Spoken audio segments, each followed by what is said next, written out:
where it hits.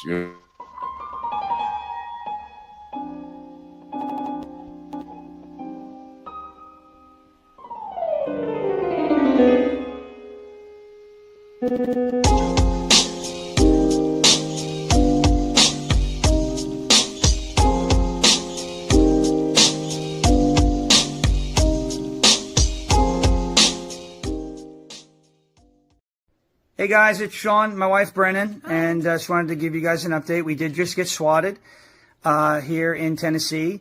The officer said they received a phone call that somebody murdered somebody in the house and was planning a suicide by cop.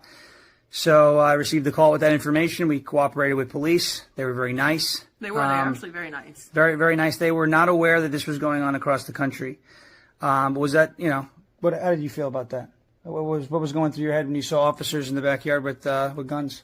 I was shaking. I was terrified. I was the only one awake. He was asleep. Yeah. And they were just pointing their guns into the house, and I was very scared. I was very scared. And that's the point, and that's what these people are trying to do.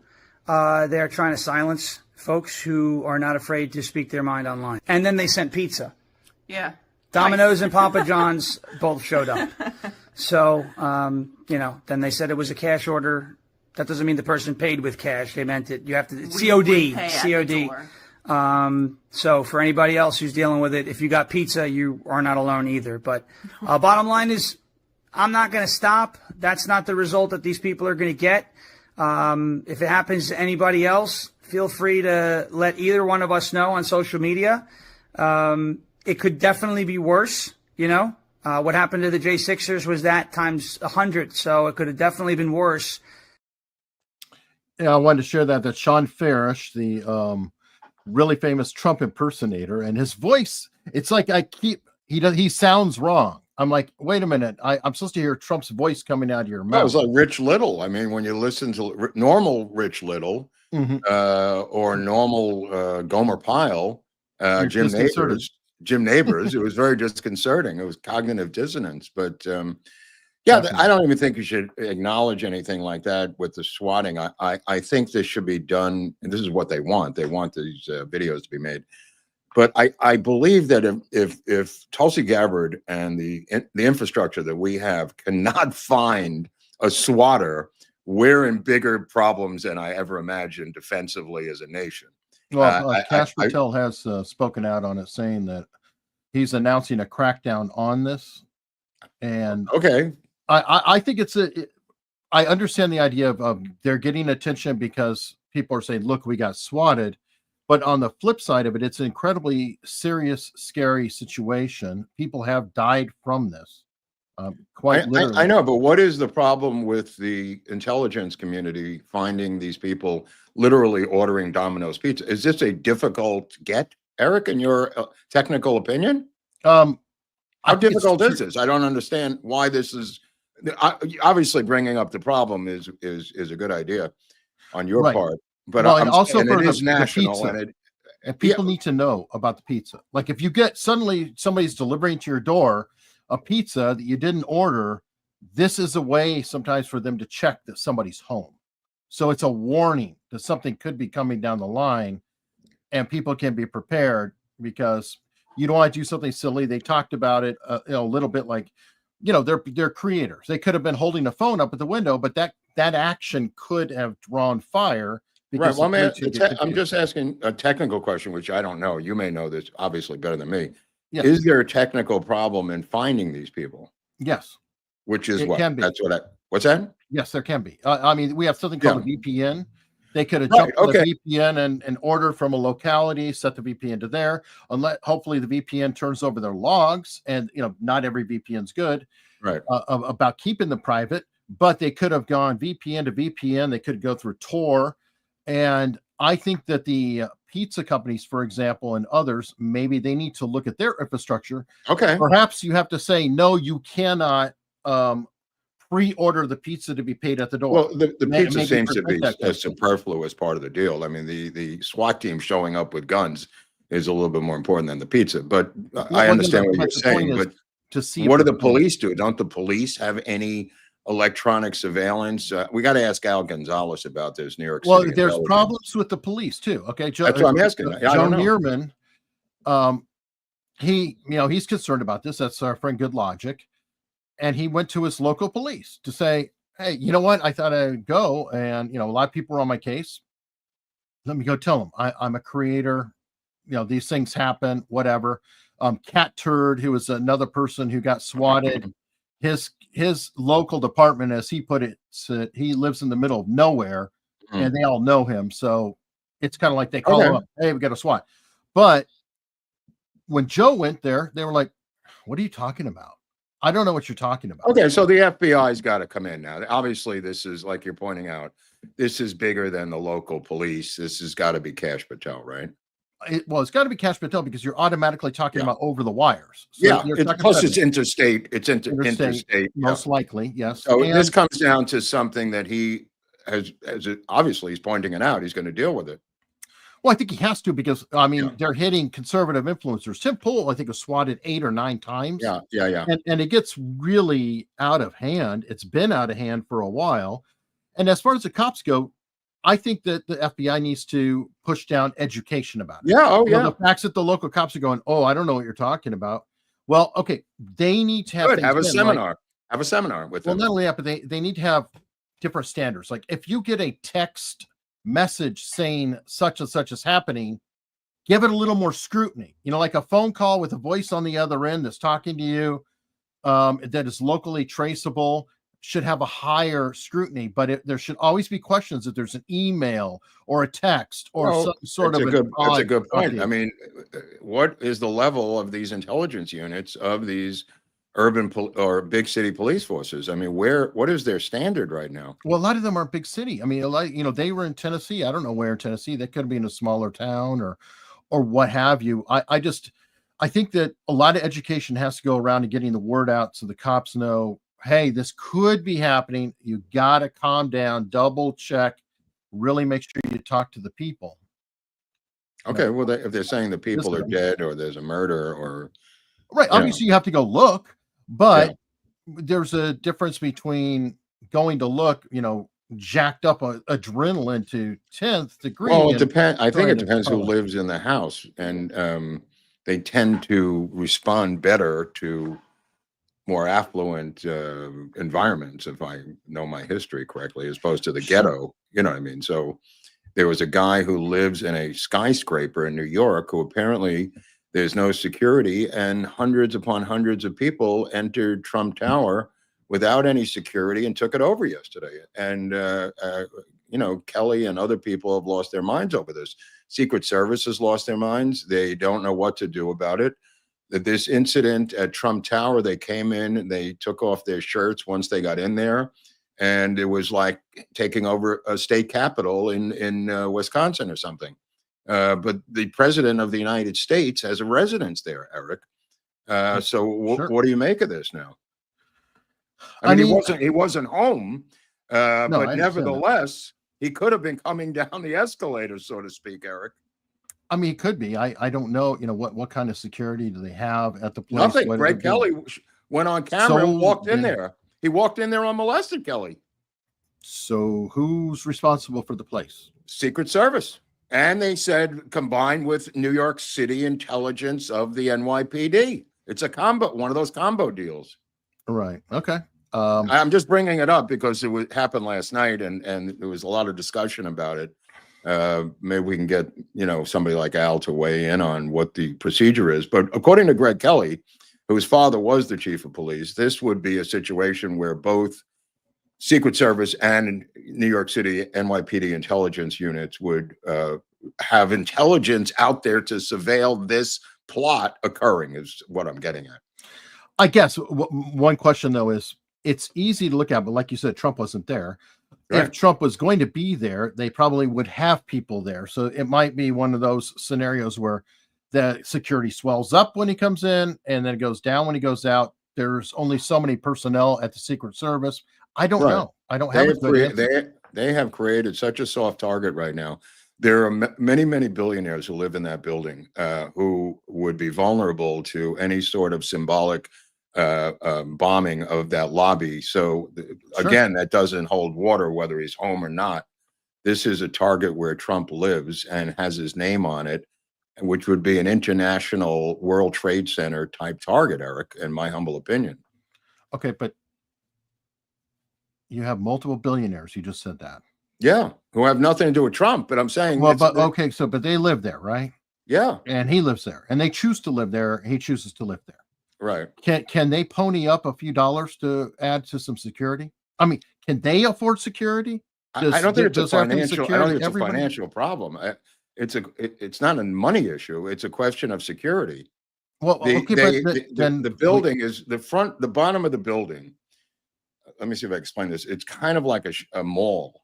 You know what I mean? Where people go in and this has to end, in my humble opinion. I'm not alone in this. So apparently it's a wide open with stores and shops. You know what I mean? When you go inside the building, there are stores and shops in there. So they saw this as a soft target smartly to go in there and seize it physically by force. But something's got to give here. We just can't have them taking over these buildings and hope that they're not armed. I mean, there's no magnetometer. There was no check of any bags, nothing. They just literally took over the building. Okay, and they just stayed on the first floor. These are things that they should have addressed, but not necessarily just Secret Service and the police. I mean, any public place is considered a soft target, correct? Again, I will move on in a second. His name is on the front of the building. I can't emphasize that enough. Okay. All right. Well, let's move on. We'll talk about DOGE. I mean, Tesla's name. Elon Musk is on the front of a building, and so they bombed that. So do we need extra protection there? He's now created a domestic terrorist law for people blowing up Teslas. Okay. So apparently apparently Teslas are now having domestic terrorism protection. Right. I don't know. I feel like some of these are interesting. The DOGE, there was an interesting article on that they're saying that they're obviously over the right target because they're going after Elon. Right. I mean, he has to have the most incredible protection of all because he's not really in a bubble like Trump is all the time. You know, I mean, he has some sort of a normal life, you know. Correct. Yeah. I mean, and he does have a lot of security, but you're right. We don't know how do you protect, everybody. That's hard. That's where the intelligence comes in. Oh, hold on. Whatnot. Yeah. But a lot of this too is make the cops actually arrest people. Yeah. I mean, I'm curious to see. I agree. I'm curious to see what happens with this Pam Bondi Tesla bomber Molotov cocktail, I think it was, is what she's saying. With that arrest, she said they may face legal consequences, was a quote I said to you from the story. And I'm going like, may face legal consequences. They're throwing Molotov cocktails at dealerships of car dealerships. You know, the left poo-pooed it, saying somebody lit a car on fire, big deal. Right. But this is another good test case for Pam Bondi, is what I'm getting at. You know what it might be? What? Where was it again that the bombing took place? I don't know. Right. Yeah. I didn't really see the location. There were multiple places, so I don't know which one someone was apprehended. Okay. Because I have a bad feeling she's saying there may be. Maybe. Yeah. But look, I want to get critical of Pam Bondi, but this may be a problem for her. Hold on. Yeah. Walking up on that, we have someone in jail right now from one of the dealerships. They threw a Molotov cocktail through a dealership.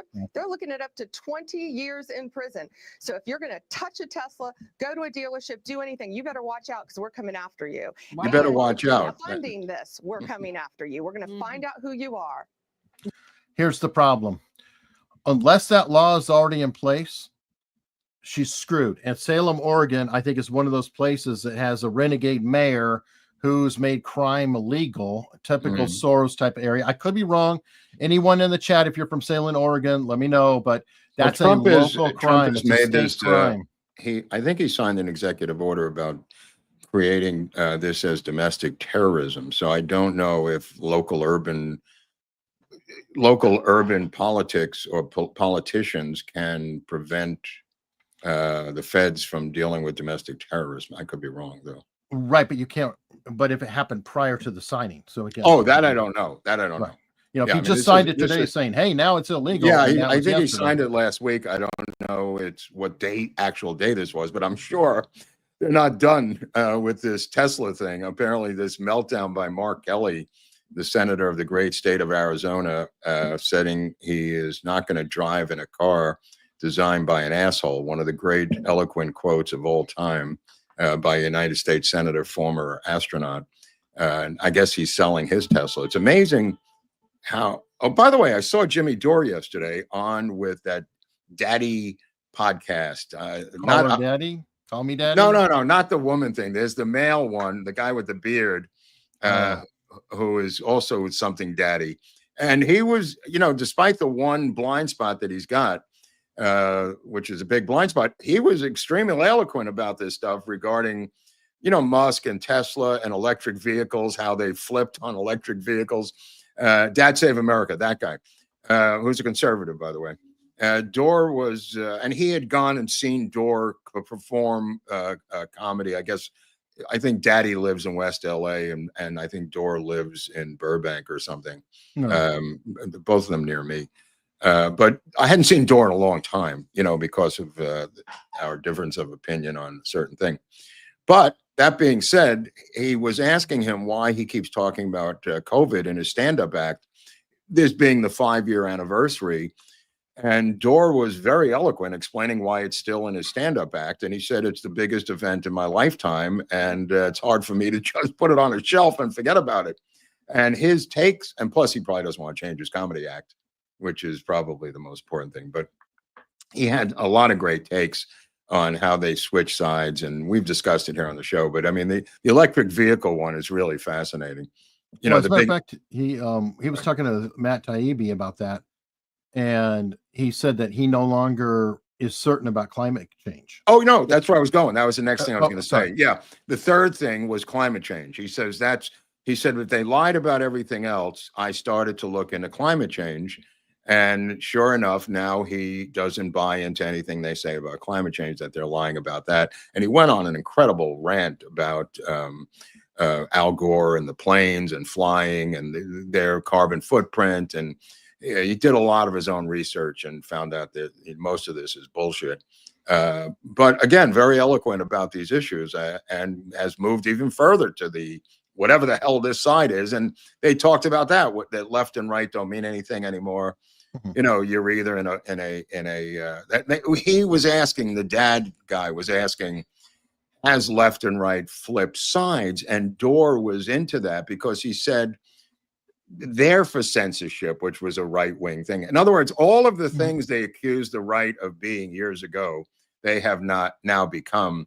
And he also said the old adage, if you scratch a liberal, you'll get a fascist underneath, which I forgot.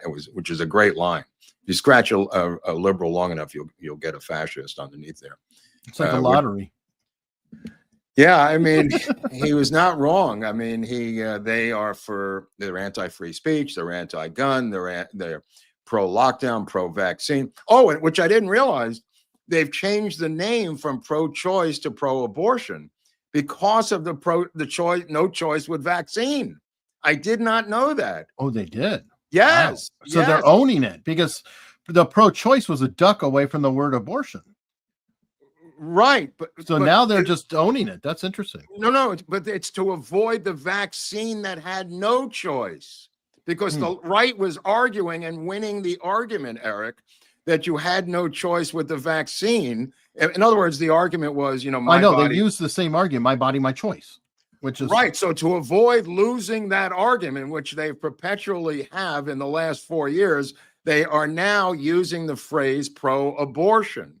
Right. That's what's so funny is the whole pro-choice was to avoid saying, right. Oh, hey, and which even they like the idea of choice because it sounds better. Right. Jimmy Dore said nobody wants to say you're pro, that word, exactly. With the A word.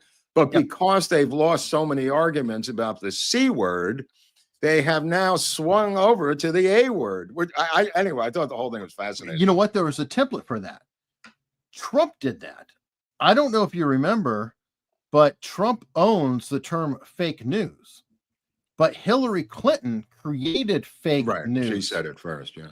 And he just took it and then ran with it from them. And that's literally what happened with the My Body, My Choice. They literally took from them and took ownership of it. Well, they're not using it anymore. Now it's just straight up a word. Yeah. Which doesn't work well for them, because notice that it doesn't get much traction. According to them. Yeah. No, but the traction has lessened so much, and Trump handled that well by saying it's a states issue. Move on. It's a states issue. So I think that was a smart way to do it. Either way, part of the problem, all this is this popped up, and I thought you might appreciate it. This is actually a couple of years old, but it still holds now. Antagonistic narcissism and psychopathic tendencies predict left-wing anti-hierarchical aggression. This is sidepost.org. It is not a left or right thing. It's a psychology thing. They did an entire research paper and found out that narcissism and psychopathy does tie in with the hardcore left-wing ideals, or not they go together. Not surprising. And it makes a lot of sense if you look at it. Makes a lot of sense. You're right. You take it the whole way, Stalin, Mao Zedong, whatever. You get however many out of the way you need. Yeah. It's very much, there's a lack of empathy with it, if you will. Very much. Well, somebody had a phrase called, I think it was called militant empathy or aggressive empathy. I don't know if it's Jordan Peterson's term or what. It's how they use their empathy as a weapon. Weaponized empathy, I think, is another term for it. Oh, yeah.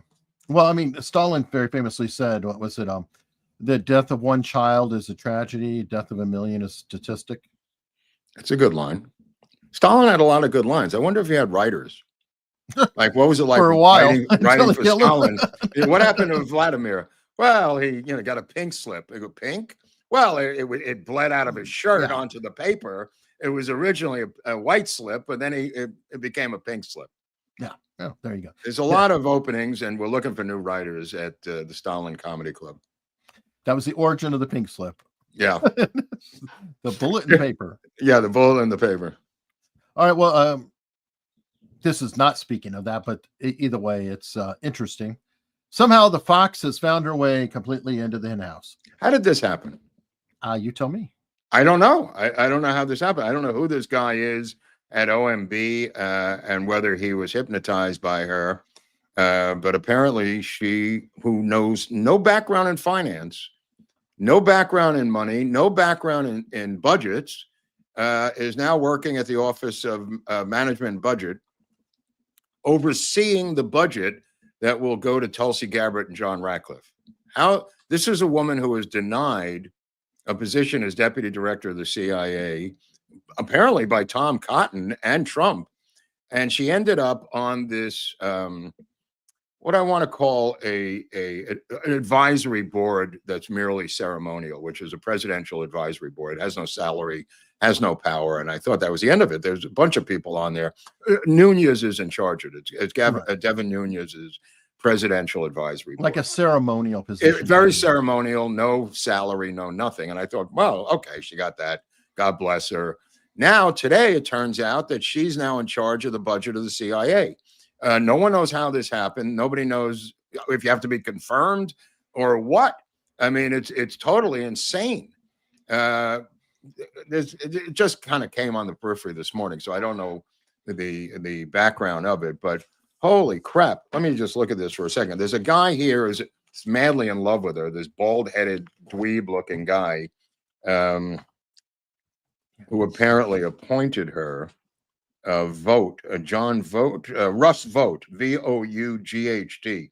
Russ Vought. I guess he couldn't move on without having her as the head of the budget of the CIA and overseeing that. Just really strange move by the deep state. And the last line of the article is Hollywood has considered adapting her life into a screenplay, which we knew this story before. Apple has reportedly developed a TV series based on her memoir. Brie Larson was set for the starring role, Fox Kennedy as an executive producer. The project stalled since she entered politics, and her newest chapter, overseeing a sprawling intelligence apparatus from a quiet corner of the Office of Management and Budget, is not exactly glamorous. No one can argue that it isn't influential. That's the last lines of this article. But hey, don't rule out her show again, because remember, they're looking for conservative projects, and now she's with the somehow tangentially into the Trump administration, and her project might get a green light just because it's like, oh, hey, there we go. That's a nice You might be right. You might be right. What could be better? Crap. I mean, you talk about someone who has absolutely no experience in this world.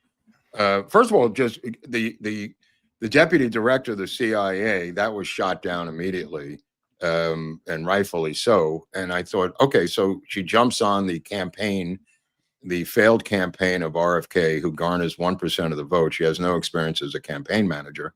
They fired Dennis Kucinich, who had immense amount of political experience out of Ohio. No word ever from Dennis Kucinich about what happened. She then becomes RFK Jr.'s campaign manager, and now she's in charge of the Office of Management and Budget of the CIA. It's a little hard to swallow. It's a little hard to swallow in one gulp. Yeah, and it's kind of interesting too. Well, we're talking about her old boss. His Trump's appointee at the very last hour, was it Zeldin? I forgot. I was trying to figure out the guy's name. Suddenly got pulled. CDC? Yeah, CDC. Oh, CDC. Yeah, he didn't have the votes. Wouldn't defend so. him. The guy pulled himself out. No word from Trump. The head of the CDC is now, there is no head of the CDC. I'm going to add that one to my list. There's no head of the National Archives. There's no Solicitor General. There's nobody in charge of the Civil Rights Division of the Justice Department. Well, Harmeet Dillon just got approved today. They have not gone to the full vote on the Senate floor. That was the approval by committee. Right. So I'm saying technically still no archivist, no civil rights head, and no Solicitor General. And that guy also passed the committee, by the way. The guy who's going to be the Solicitor General. The archivist thing is important, and that person was not there. The archivist thing is a complete shit show. They have politicized the archivist thing under the Biden administration, as most people realize, because the archivist woman was the one who was involved in the deep state operation of the security files that were in the boxes in Mar-a-Lago. She was the one working with CIA and FBI to undermine Trump through the National Archives, negotiating with him. All this other stuff started with the archivist. That archivist was fired by Trump. 2 deputy archivists resigned in protest of her being fired, but apparently they're still there.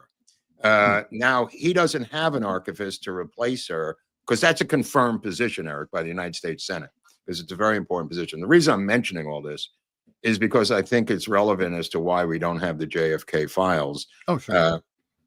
Because they're in charge of putting them up on the National Archives website for us to look at them. By the way, we haven't heard from Luna in a long time. She's apparently gone to ground with her tweets about the JFK files. And I think the missing thing, and it's not minor, is the fact that we don't have an archivist at this point. I mean, it makes a ton of sense. But I'm glad to see that she's gone to ground. So, yeah, I think Luna finally got some sort of message. I just find it hard to believe that Amaryllis Fox has power over Tulsi Gabbard in terms of budget. You got to give her credit. Yeah, I give somebody credit. You keep trying, and you find your way in there. You find your way in there. She said she's gonna try to help Tulsi and John. I see. Yeah, I'm sure she will help them. All right. Good times. Anyway, okay, let's jump to pop culture for a little bit here. Okay. I don't know if you saw this update on Gene Hackman. What do you have? This is interesting. Okay. His kids were not in his will. In 95, they were completely taken out. But here's that's where why it gets, they didn't respond. Oh, hold on. It gets better, though, because he willed his entire fortune to her.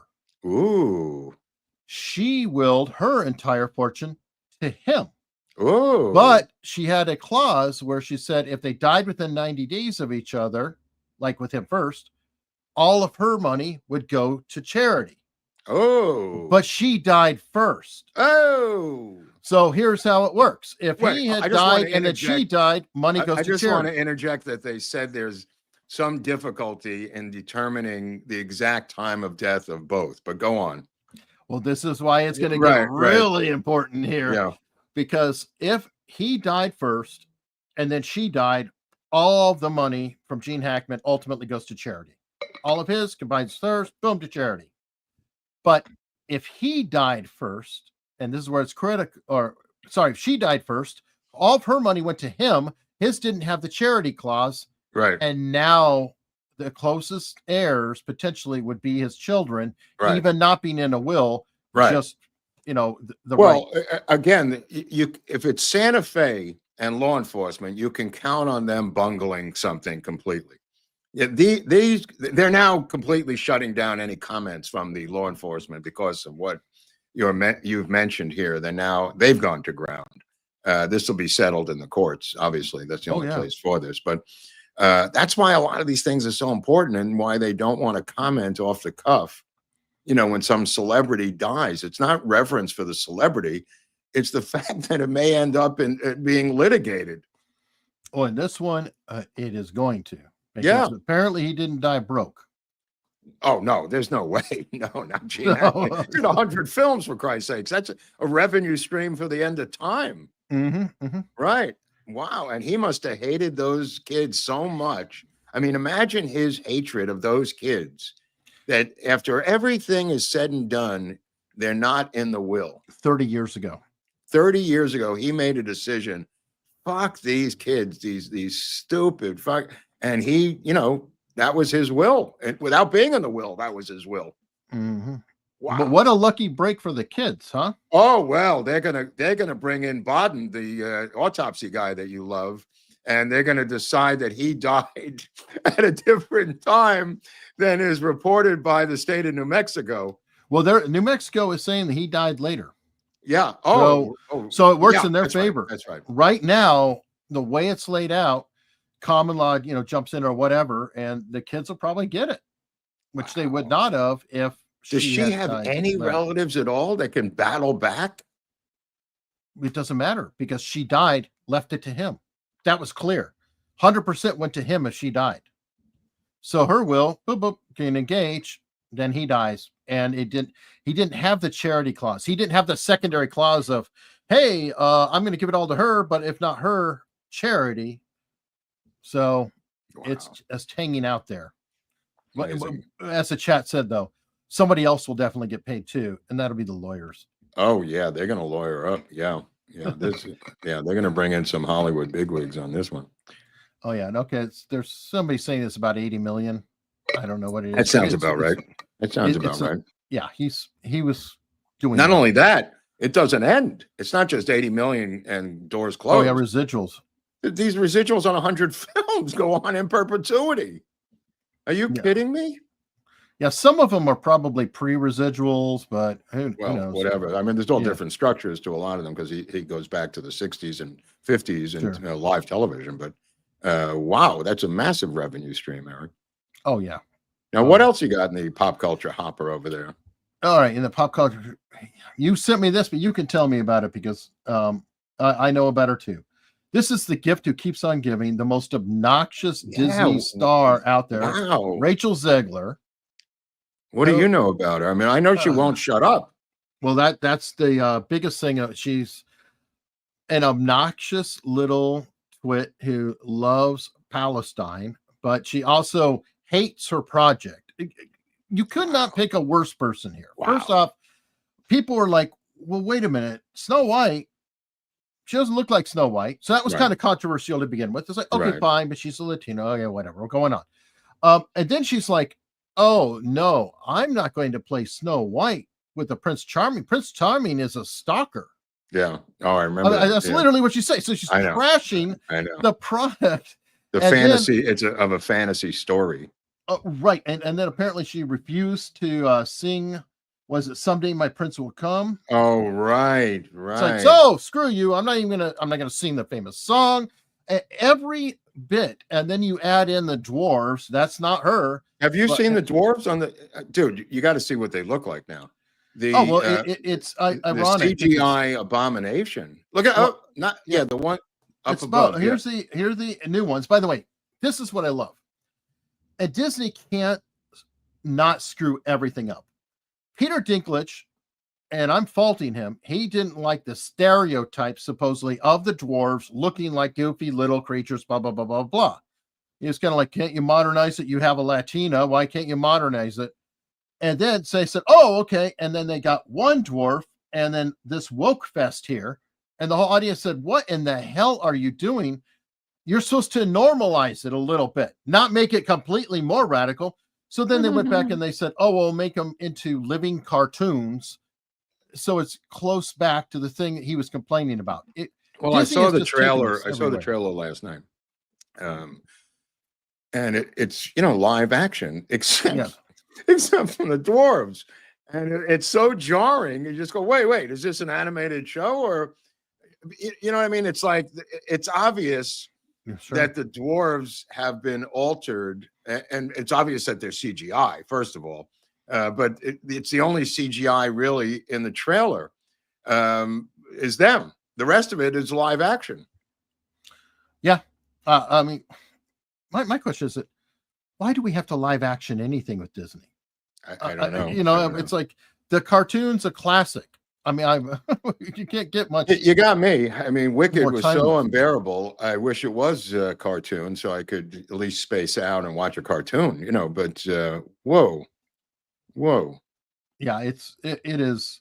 Good luck, Disney, with this one. They're already rolling up the red carpet. When I say rolling up the red carpet, I mean they're canceling parties and premiere events knowing that this thing's going into the toilet. Well, that, and also you don't want her out there talking. Every time she talks, you're going to lose points on the stock market. Yeah. It's just, she is a complete liability. I'm shocked that she's even out there. Has she been in anything else? I haven't looked it up yet, but I'd be surprised if she story or is it? But that was prior to this. That was prior. I don't know. That's the only thing. I think everything in the future, you're going to see her in like weirdo indie movies at best. Or I can't. All right. Well, good luck to her. Good luck to her. Would you hire her? Well, I think there's others, but no. Yeah. I'm not and then, that's the other thing. She's, attacking, her co-star who's Israeli, Gal Gadot. I mean, and then of course I didn't know Gal Gadot with her own thing. They tried to ban Gal Gadot from attending the Oscars. Oh yeah, no, I know about Class that. X. I know about that. Yeah. So, good God! All right, well, you sent me this, and it's obviously very important to you. So you can tell everybody why this is important. What is it? We want to know if somebody wore a prosthetic penis. Oh my God. Okay. So first of all, there's two things I wanted to tell you about. This show is like, I'm watching a train wreck. There's people who love this Lotus thing. I never watched the other episodes. So I'm just watching it to be supportive of people who like it. But this guy is supposed to be Parker Posey's in it, who I love, so I don't mind watching anything with Parker Posey. But he plays her husband, and it's supposed to be from North Carolina. I don't know if he sounds British, but he's from North Carolina. They're in Thailand at a resort. He's on Xanax. He's drunk. They're about to indict him back in the States for embezzlement.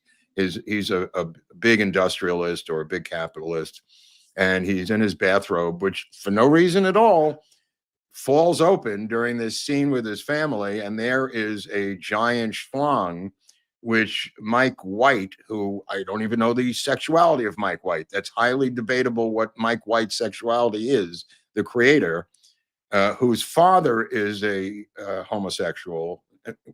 I don't know how to describe Mike White and his family, but let me say this. That robe opens up and there's a giant thing there, which has now been revealed to be prosthetic. That's all Jumbo is prosthetic. Yeah, Jumbo is there, but it's a prosthetic Jumbo, having nothing to do with the movie, the show, anything else on the earth. I was just sitting there half asleep, and I was like, whoa, what's this now?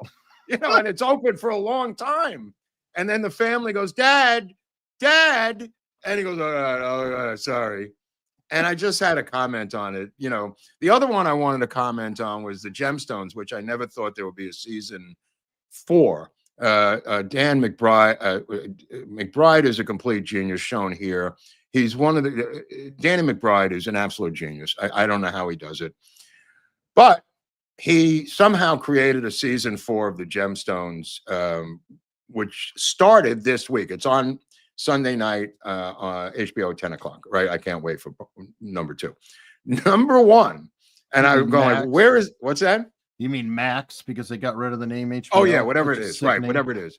So the first episode is an origin story of the Gemstone family that goes back to the Civil War, where Gemstone is played by Bradley Cooper, and it's not a comedy at all. It is how they became ministers, and Bradley Cooper kills a minister, takes his Bible that's gold-plated, which is going to end up in the next episode, a gold Bible, which is going to be part of the season. But the brutality of the Civil War is shown. Bradley Cooper said, I don't know anything about the Gemstones. They asked me to play this part. I've never seen an episode. McBride thought it was a joke that they could ever get Bradley Cooper. So he just said, how about Bradley Cooper? And they went and called him, and he said, yeah, sure. I don't even know what your show's about, but I'll do a Civil War guy. Absolutely riveting, this episode about the Civil War. You wouldn't even know it has anything to do with the Gemstones, except that it's, part of the series, and it's an origin story of how the Gemstones were created. And but it worked? Absolutely worked. Absolutely. Yeah. None of them are obviously in it. There's not any real humor in it. But holy crap. I mean, battle scenes, explosions, I couldn't believe the money that went into this episode. Wow. 2 thumbs up. 2 thumbs up on the Gemstone season opener. Really. Well, I know you love the show. The show's unbelievable. The show's just great. Really just great. But nobody saw this coming. I just thought the show was including Bradley. Including Cooper, who said, I'm not going to watch it. I don't have time. So he says, what's my script? And he said, here you go. He goes, okay, this sounds great. I've never watched it. I know you talked about it. I didn't realize Walton Goggins was in it. I love Walton Goggins. He's Baby Billy, who plays another corrupt preacher named Baby Billy, who grew up as a young preacher with his ex-wife, with McBride's dead wife. And the 2 of them were a team. It was brother and sister, like a minister team, young singers. And I've loved Walton Goggins since Justified. Goggins is unbelievable in this series. He's absolutely, but he's also, the reason I was watching it, he's also in White Lotus. So that's kind of what hooked me into White Lotus, was Goggins. Okay. Yeah. Goggins is weird. And I don't know how he pulls it off, though, because I've never seen anybody with more glaring white teeth. Yeah. Who's more captivating. And it just, dude, he's just a freak. He's a total freak, Goggins. It really is, but he's amazing. Amazing actor. Amazing actor. All right. Well, I'm going to share another one. I don't know if you've ever watched it or liked it, but I think it was a tremendous show. It's done very well. Ted Lasso is going to be renewed for people season said that. 4. I've never seen it. Yeah. No. Okay. It's good news. It's Ted Lasso is a great show because it's a kind of a family show. It's a feel-good show about an American coach who knows nothing about soccer, teaching soccer in England. I like that. And he is a kind of a cornball character where everybody will mock him and he'll respond with sincerity.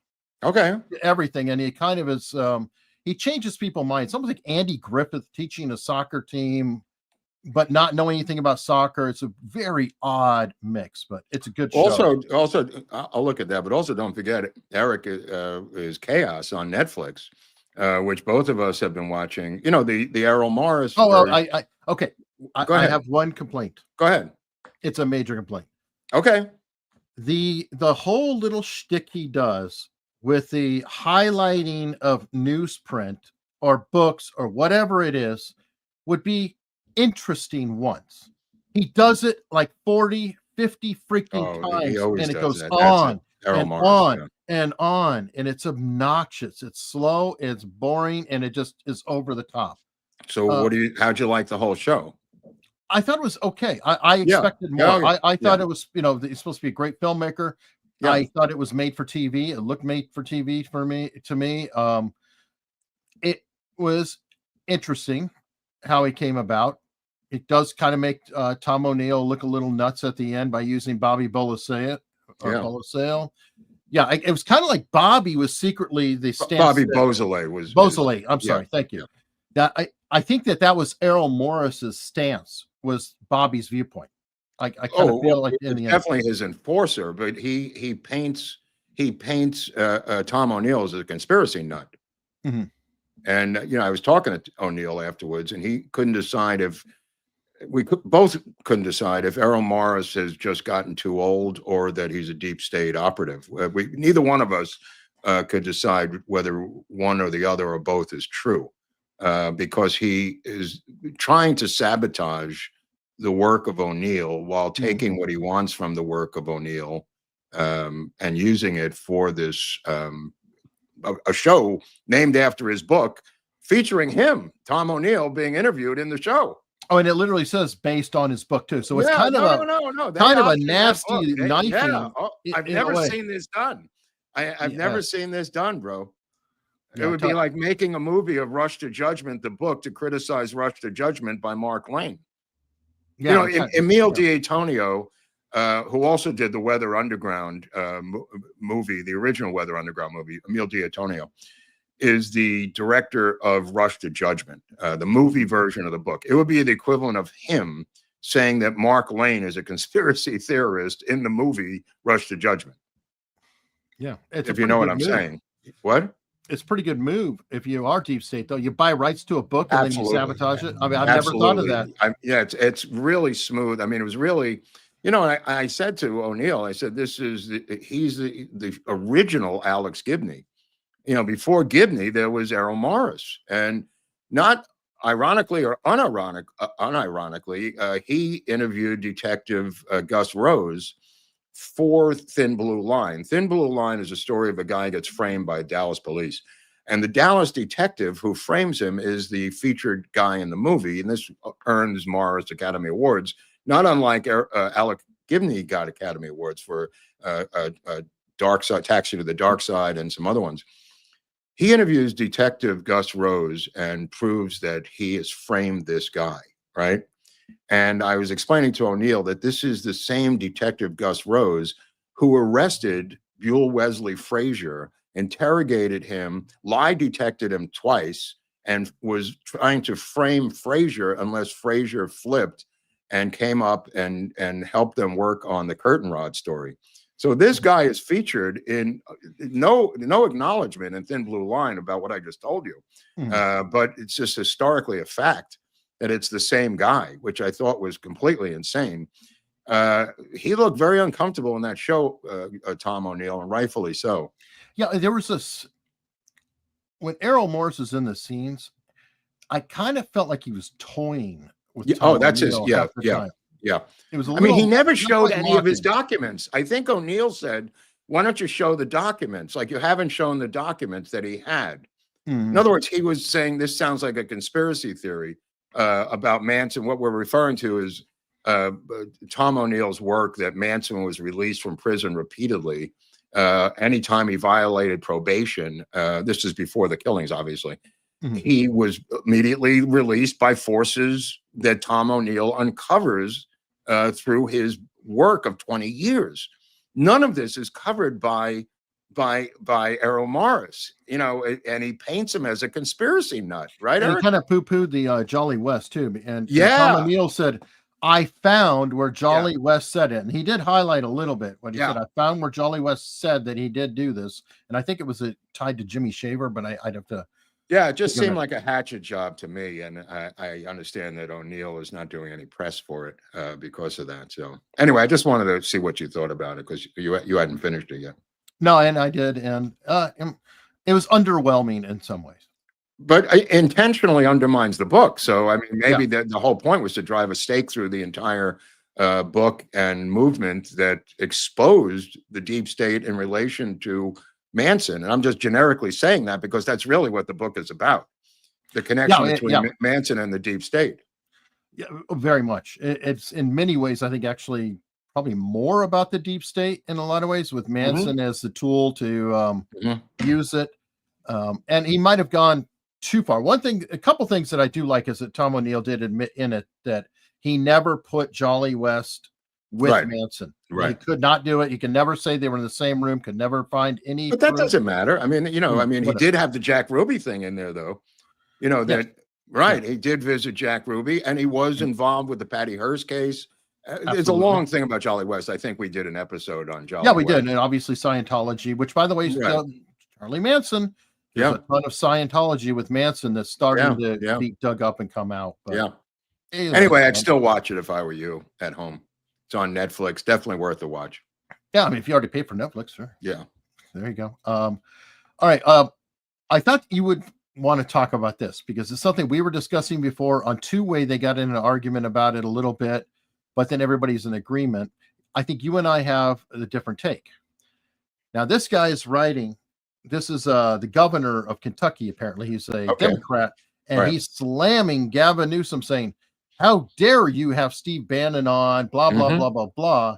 And I think, and you can correct me if I'm wrong, what you and I are saying is this is exactly what Gavin Newsom wants to happen. Yep. He's putting distance between himself and the party. Thank you, Andy Bashir. Now. And so now he's drawn his own lane. Like he is now the outsider. He's now the grassroots guy. Well, I'll add this one to it. Julia Louis-Dreyfus and Jane Fonda were up in Santa Barbara because there's an oil rig, one of those giant standing rigs in the ocean, Eric, that's been repaired and ready to connect a pipeline of oil from offshore Santa Barbara. And she was having a town hall meeting up in Santa Barbara, Julia Louis-Dreyfus and Jane Fonda. And 250 people got up and walked out in protest of them trying to stop this oil refinery from going back online. Put it that way.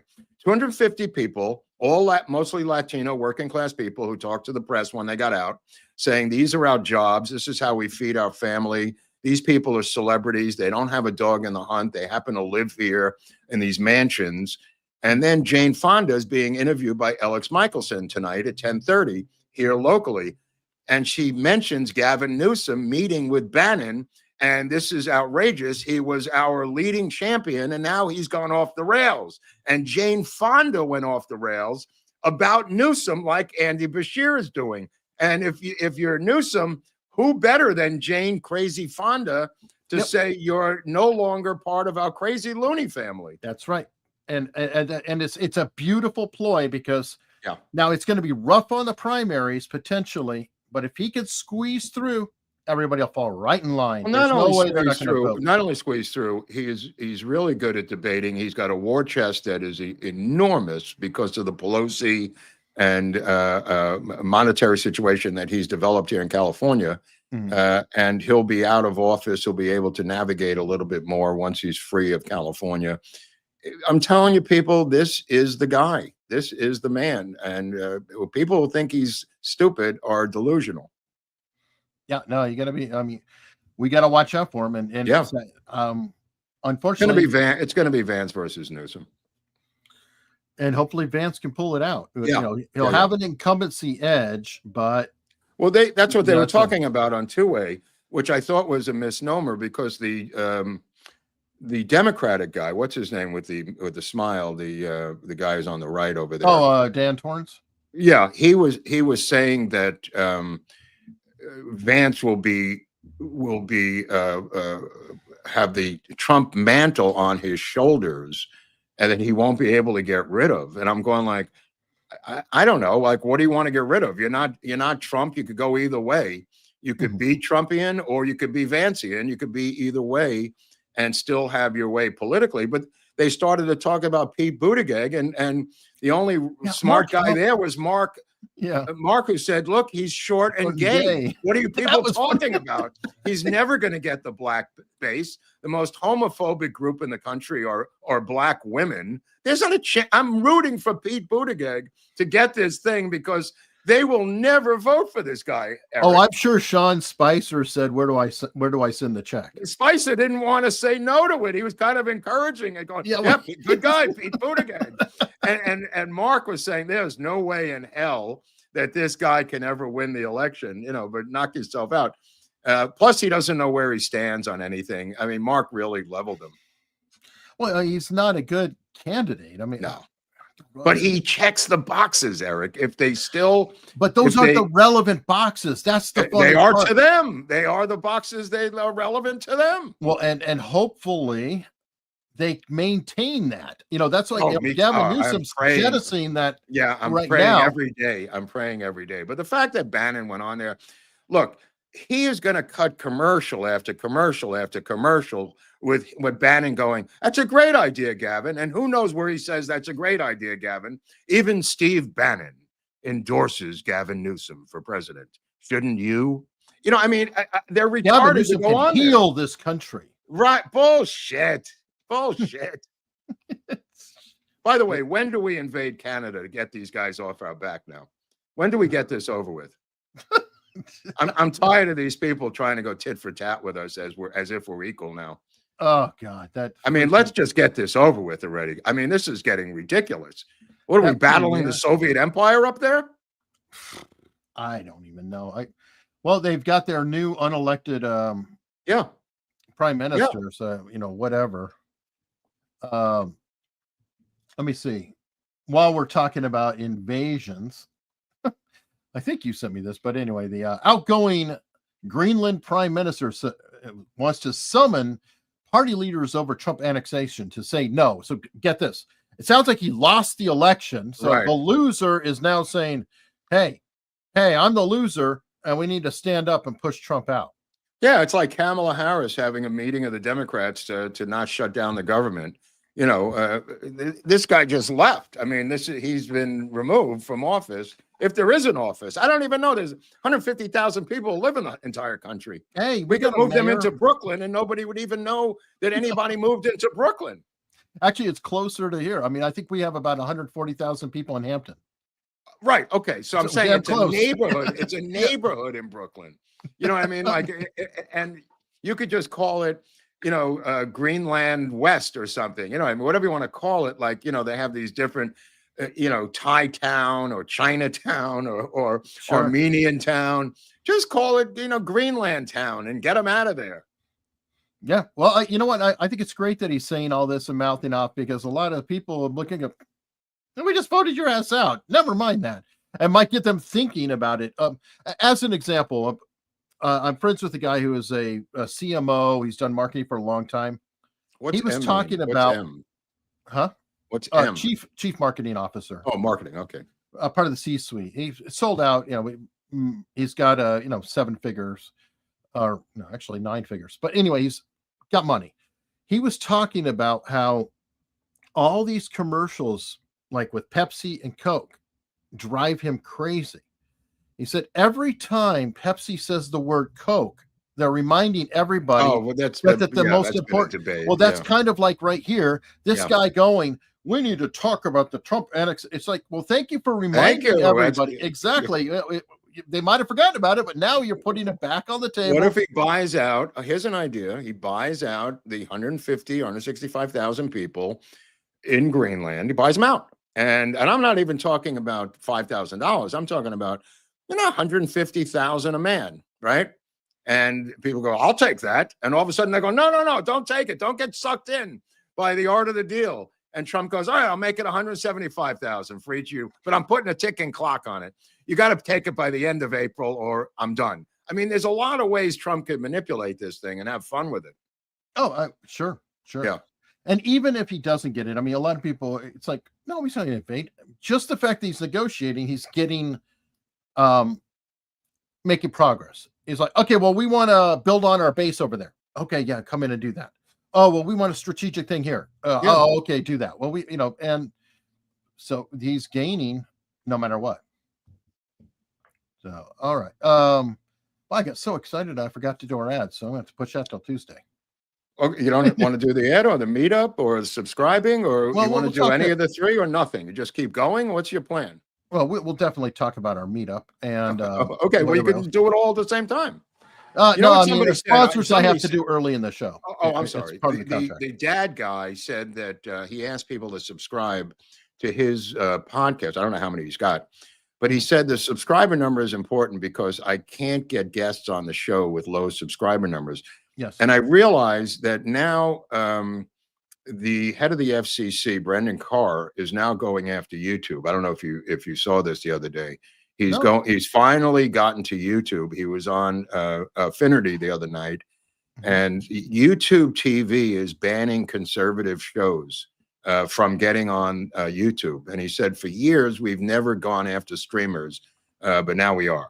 And this egregious thing by YouTube TV of blocking any conservative shows has now sicked the FCC on them. Wrote them a letter. They have to respond by Monday. Super aggressive, Brendan Carr. And getting back to the subscriber thing, I believe this is the way they suppress channels now, is to keep their subscriptions low, to block them from getting bigger guests on their show. I think it's a brilliant move on the part of the algorithm fascists. It's not only guests, it's also advertisers. Right. Well, that I don't know, but the guest thing has come up so many times. This guy was talking about it too, how you can't get people onto your show because of that subscription number. Right. Well, you know, at least one person. I know this personally. Exactly. But now to hear it from him kind of made me think about it all night. I was laying in bed and I thought, every subscriber who subscribes, and I don't mean they have to physically do this, probably an algorithm, they take away a subscriber, possibly the oldest one that's on there. And it's just a rotating thing, because for us to have 121,000 month after month after month after month, after we hit 100 so fast, there is no way you could ever convince me that this number is real, that nobody has subscribed to the channel. I believe it's an algorithm that's used to suppress conservative channels, and apparently that's what they're now finding out about YouTube. Well, and again, Carr is on it. Carr is well aware of what I'm just talking about. So I'm rooting for Brendan Carr now. Again, though, it's not only recruiting of guests. Even more importantly, it's sponsorships. Because, and I'll explain, you're a company and you want to advertise your product. You don't quite know the ins and outs. You don't see see our statistics in the background, but what do you look at? You go, oh, that channel has 1 million people that watch it. That channel has 100,000 subscribers. Gotcha. Boom. Same idea. Yeah. Now, fortunately, we're over 100,000, so some will look at us. But notice we don't have a whole lot of ads, folks. Right. Yeah. We don't have a ton of them. I mean, we're not against, but that is intentional. That is intentional, is what Brendan Carr has now uncovered, and he's going after them. I hope this works. Well, I'll tell you what, though, we do have an ally who is looking out for us, come from the past. We're talking television, pop culture, and everything else. So, you remember the show X-Files? Yeah. All right. Well, Agent Mulder has something to say. Okay. Hello, I am Agent Mulder with the FBI, and we have terrible news. A large sum of you are unfortunately infected with the strange supernatural disease that is keeping you from subscribing to this channel. I'm here to tell you that the only way to break free is to subscribe, and you should do so immediately. But if you don't, you must not worry. The FBI will be paying you a visit. When the WikiLeaks files came out, I had a file inside the WikiLeaks file with my name on it. And indeed, I had been shadow banned, and I read my own file. I had 2,000 or 3,000 followers on WikiLeaks for like 8 years, and now I'm getting near 20,000. WikiLeaks? Are you talking about? I'm sorry, Twitter. Okay. I said WikiLeaks files. The Twitter files. I'm sorry. Oh, okay, sorry. When the Twitter, I meant Twitter files. When the Twitter files came out, there was my name in the file, and indeed, as I suspected, I was shadow banned for years.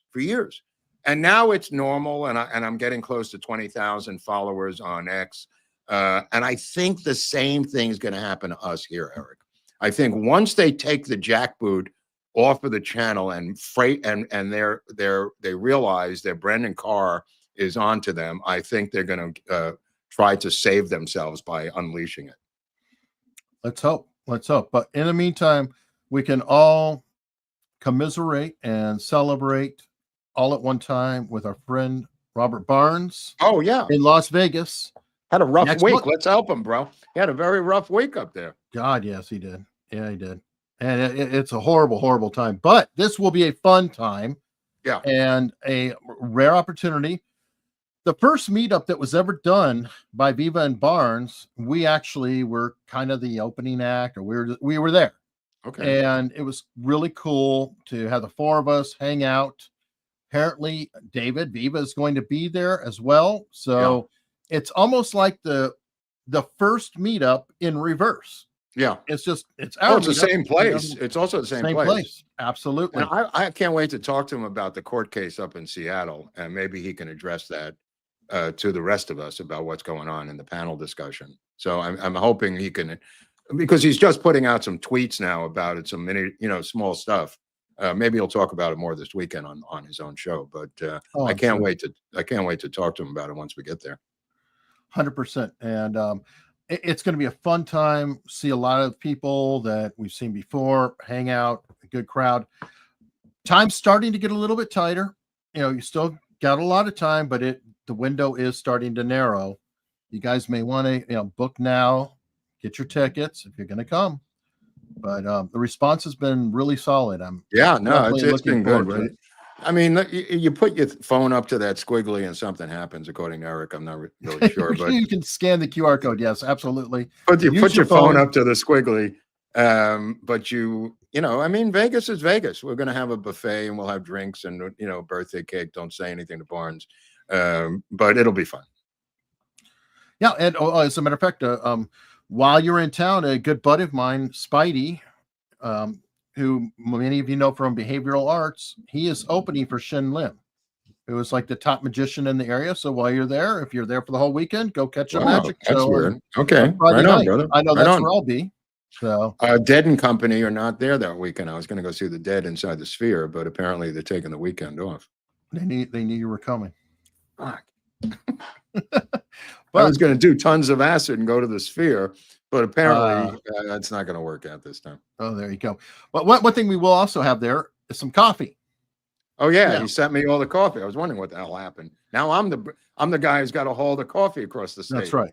You got to drive the coffee over, and I got to drive the coffee over. Yeah. And you know what though? This is getting precious here.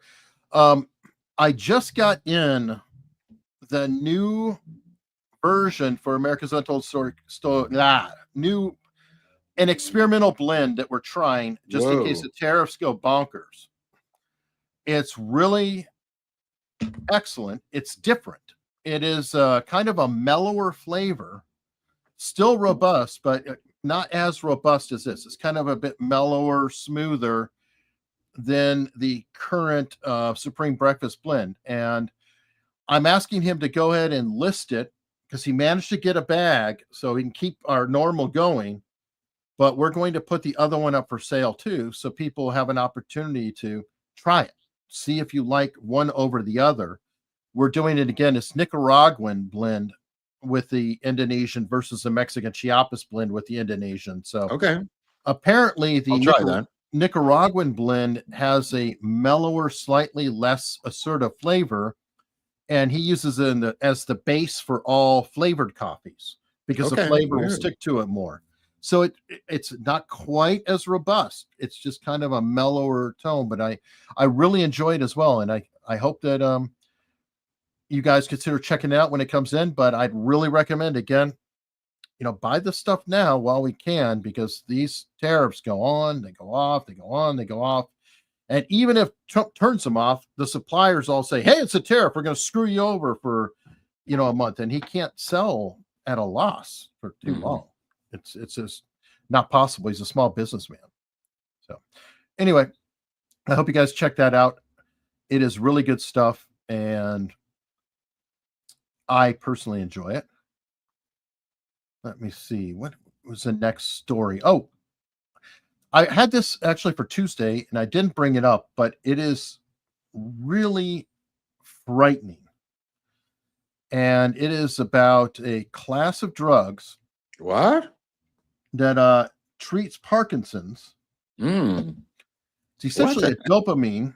Yeah. And I can't read out loud what the side effects are, because let's just say it can cause deviant sexual behavior. I gotta like, get this. And yeah. Anyway, they have not warned people that this is a side effect. What? And there are some reports reviewed by the BBC suggesting the drug maker GSK has known about the risk of this deviant behavior since But it's a Parkinson's drug, Eric? Yeah, it's essentially dopamine agonists. So it's a type of treatment. Now, Parkinson's, my mother had Parkinson's for 19 years.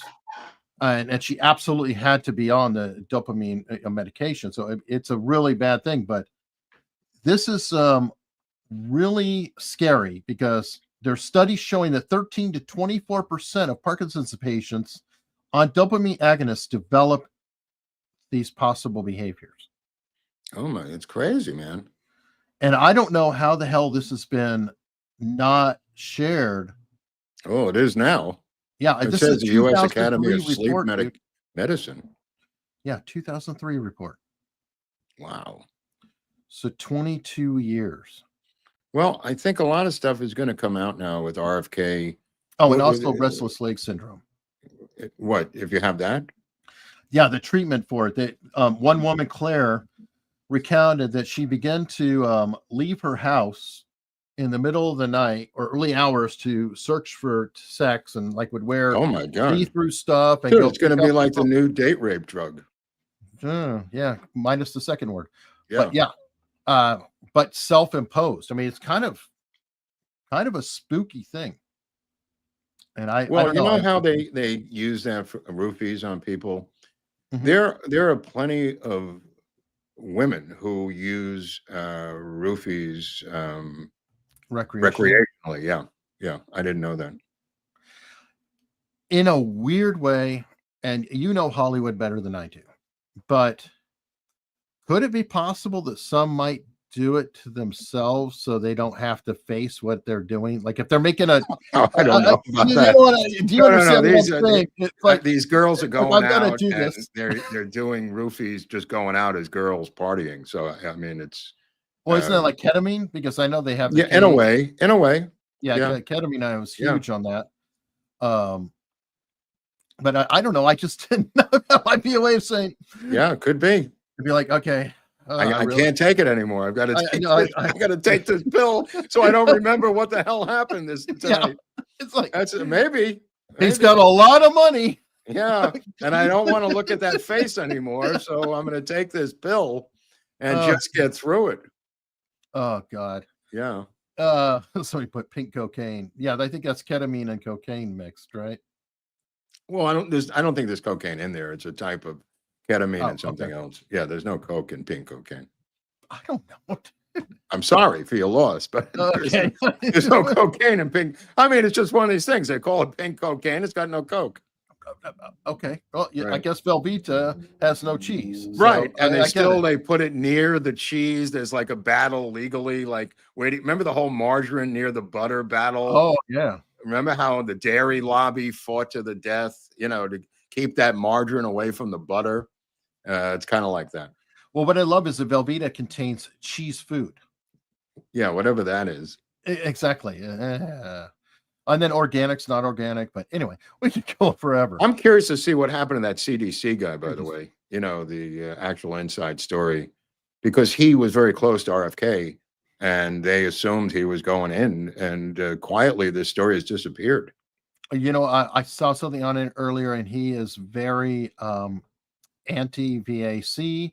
Yeah. And he it was what's his name? The doctor from Tennessee. The guy in Louisiana who was the last holdout with RFK. What's that guy's name? People in the chat. Kennedy. He's not Kennedy. No, the doctor who is from Louisiana, who Cassidy. Yeah, he's the guy that put the kibosh on this guy. Yeah. Hey, what about Tucker naming Tom Cotton as the JFK files blocker with Cuomo? Yeah, we talked about that on Tuesday. You said it was probably true. I'm like, okay. Well, he says it's probably true, and to add more to it, the blocker of Amaryllis Fox was Tom Cotton. Well, see, not everything he does is wrong. No, I'm just saying. What's the deal with Tom Cotton? What does he have? Superpowers or something? I mean, he's what's the deal with Tom Cotton? I think he's high up in the intelligence committees and stuff. Apparently. So, yeah. I mean, wow. I don't know. Let me see. Cat Mama said Bannon lives there. Oh, Barron lives there. Okay, so the Trump Tower. Yeah, that's right. And so does his wife. So, well, she's at the White House now. I think she's at the White House, but Barron, I mean, you can't just have this vulnerability. I'm sorry. We live in a different time now. Let me see. Spinner Pete. Musk is about building Neuralink, Spaces, X, Grok, all great things that advance the West about in tech. The left is just about pure destruction. Let me answer something. I haven't been covering the story that closely, but how did this old Indian grandmother, emaciated, end up in outer space? Have you seen what this woman looks like in outer space? Well, because she's aged like 10 years. I was like shocked. I couldn't look at her anymore. She looks like she's coming out of a death camp. It's close, because the other two guys look okay, but she looks terrible. I mean, what part of this program sends grandmothers from India into outer space? Well, dude, I think she's in her 40s. I'm saying that she was when she went up, but she's in her 60s now. Well, she's supposed to be up for 8 days, not 8 months. Well, she's aged 18 years. Oh, yeah. And with no gravity or anything, osteoporosis is going to be a giant problem. Oh, yeah. She's probably malnourished because I think you have to have an investigation as to how this happened. I'm sorry. You can't leave these people up there in outer space and just go, oh, well, it was an 8-day trip. It turned out to be over a year. And no, they didn't want anyone to go up there. Musk has talked about it. And one of the astronauts talked about it. Yeah, it's even worse because Musk said, okay, hey, I got it ready to go. Biden. Yeah. Can we do it? No. Right. They did not want the possible bad press of these astronauts coming back to Earth and explaining what happened. Man, I mean, he's still going up. I think he may go up tomorrow. We had a delay with some hydraulic stuff on the launch pad, but I think he's launching tomorrow to go get him. Is it an embarrassment though that it's like, hey, we have to depend on this guy Elon Musk we have no ship for NASA. That was the Boeing vessel that they were on that they couldn't come back on. I mean, it's just like, what an embarrassment. We have so many problems. It's like, when's Elon going to tackle NASA? Maybe a SpaceX guy should be working in there. Well, Obama racialized NASA when he took this Bolden and put him in charge of NASA. And if you ever read which I happen to read, I don't know how I found it, the internal chat of the employees when this political appointee was put in charge of NASA, and they tried to, wokeify NASA. These people lost their minds who were working there, rightfully so. Yeah, well, you know what? Actually, that ties in beautifully with one of our stories. Okay. What about DEI to help air traffic controllers? This is unbelievable, this story. This guy's on the inside, the DEI guy, and he's helping all of these minorities beat the system, beat the test, and he's stealing stuff himself. And then when he goes home at night, he's having seminars with them online on how to beat the system to become air traffic controllers. This is the most terrifying thing I ever listened to. I listened to the whole thing. I just was terrified listening to the entire telephone. Watching the Suburban associate members, brothers and sisters, listen. It's been a really busy time for me these past 4 days.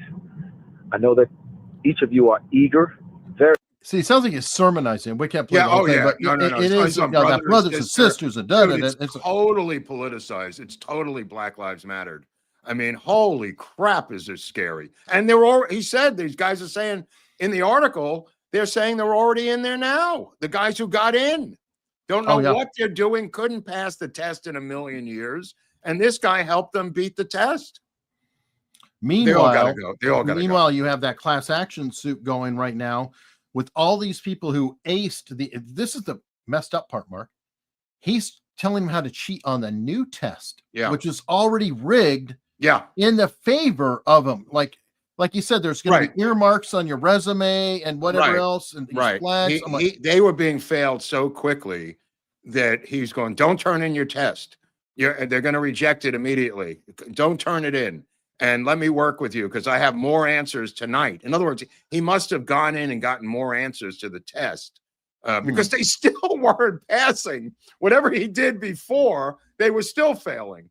Right. And it was already a revised test. Yes. So, I mean, meanwhile, you had people who literally got 100% on the prior test that was too difficult. I'll tell you something. That couldn't get a job. We cheated on the German test. Me and Eddie Gold, Ricky Hamburger, and Michael Buckman. And you had to take, after 4 years in New York, you had to take the New York State Regents test to get a Regents diploma. You had to pass them all.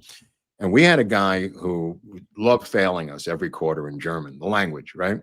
So we conspired to pay Michael Buckman, who was German, to give us the answers, which is all multiple choice, to the German Regents, New York State German Regents in high school. And Buckman said, I'll do it. And he did it for 2 ounces of pure Colombian gold marijuana, Buckman. So the teacher was hip to it. So when we came in the class, he put us in the 4 corners of the room, Eric. He took us and said, okay, you're going here facing the wall. You're going in this corner. You're going in that corner. And he put Buckman up in the front. So we had to wait till Buckman, this is the art of the deal, testing wise. We had to wait till Buckman was done to give us the answers, Eric.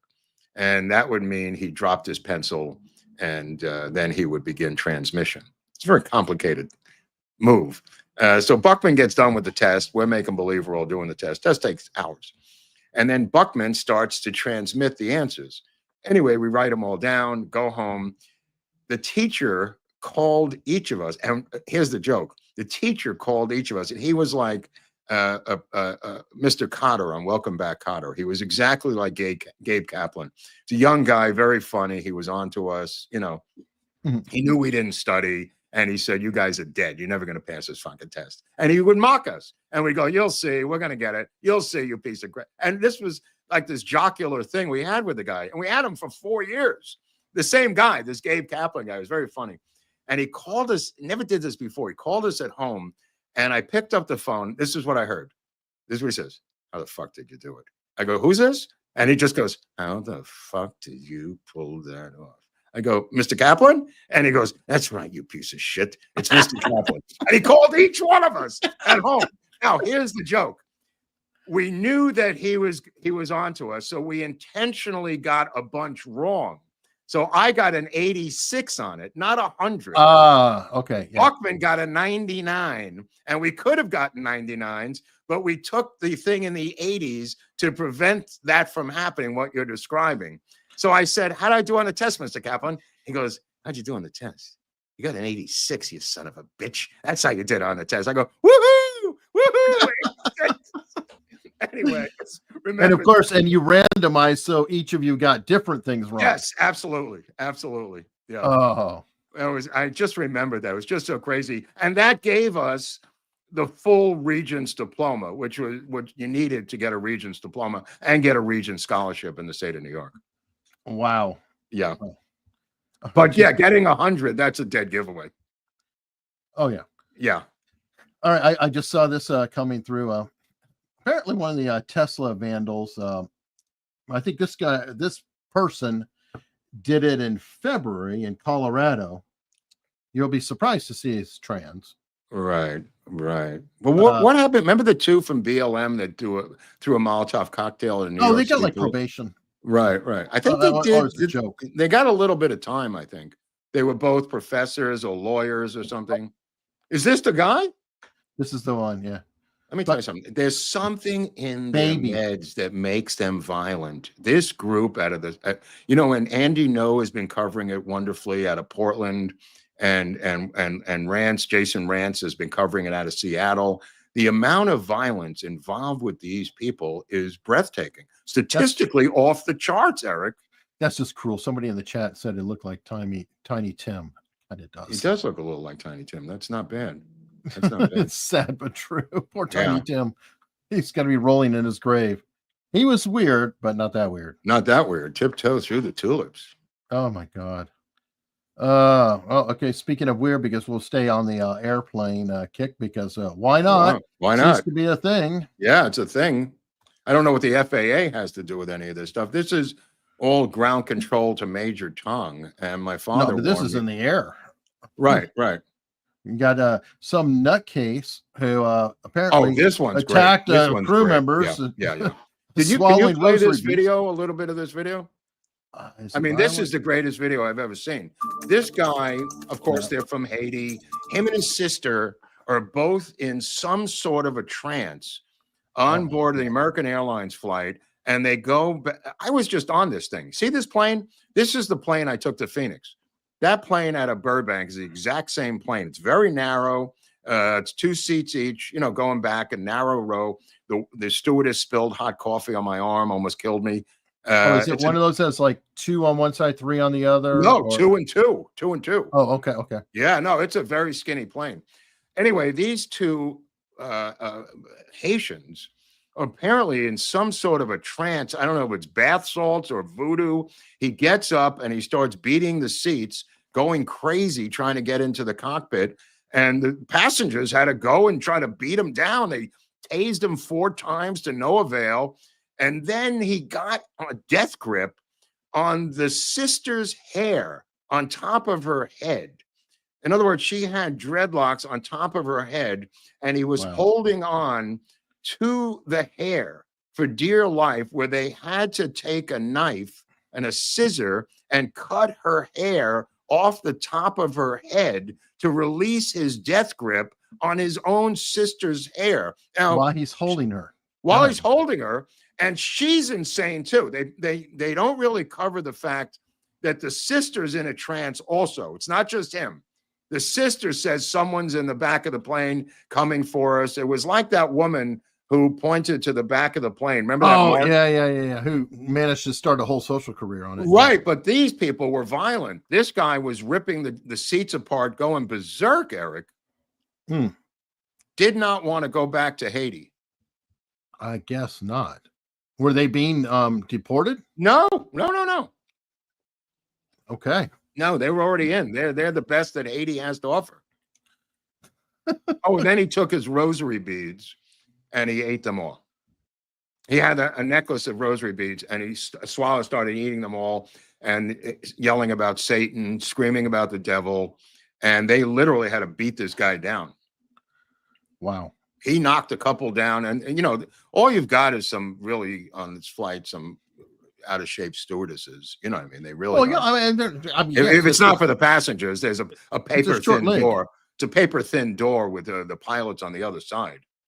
Yeah, I mean, it's just a short little leg. It's just like, hell, here you barely have time for coffee or whatever. And I had coffee, and then I had the coffee on my arm, and it was hot. There you go. Wow. Well, I think it's escalated even worse in Denver when you have a plane erupting in flames. Oh, this is what I was talking about, because there's also American Airlines.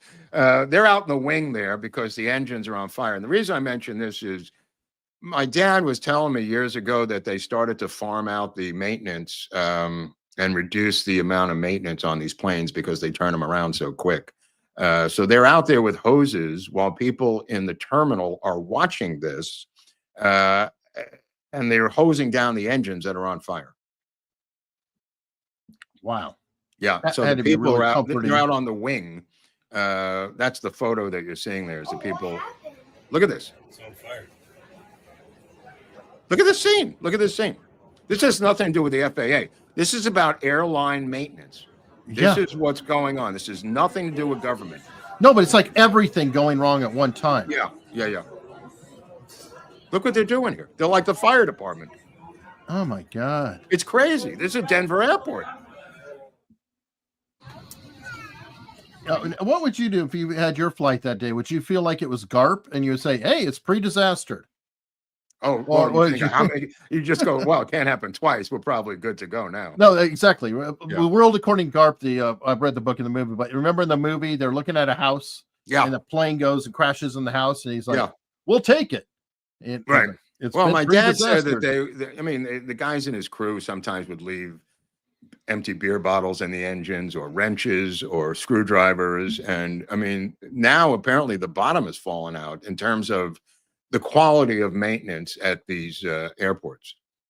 Well, I'm not surprised. It's like, why would it be any different than everything else when they have all these quote standards, for diversity and everything else? So it's like, if it's garbage with the air traffic controllers and they're getting in, then the lower, I'm not trying to be offensive, but a maintenance worker is not considered as important as an air traffic controller usually. Right. And look how they're battling to the death to get these people into the most intense jobs in American aviation, air traffic control, the harshest, brutal, psychologically damaging jobs in American culture is an air traffic controller. And they want some guy to sneak into the job, not even passing the test. That couldn't be a problem. You know what blows my mind is I think of like the Robin DeAngelos and all that. And I'm like, do you ever take flights? Yeah. What does she do? Because if I was, working on these programs to get these people in, I would never be on a damn plane because I would know what I'm bringing in. What about when she has surgery and she just gets a DEI doctor who she got into the job and the guy's like holding a scalpel. He doesn't know where it goes.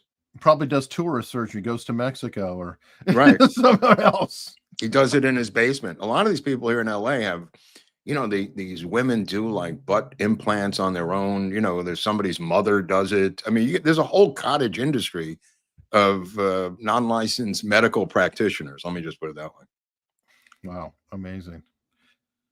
All right. Some more super chats. Dick Dickerson. I'm following Crowder, Beanie Boy, and Viva by canceling YouTube. No more memberships. I will still support the show via Rumble Rants and Locals Tips. Okay. Awesome. Well, thank you, though. Thank you very much, Dick. Unfortunately, Dick's not going to be able to make it to Las Vegas, and that's kind of a bummer. Okay. Fletcher Boy saying that Chuck Schumer folded like the cheap lawn furniture on the budget. I mean, the idea of the Democrats allowing the government to close down on their watch would be, like a minister burning down his own church.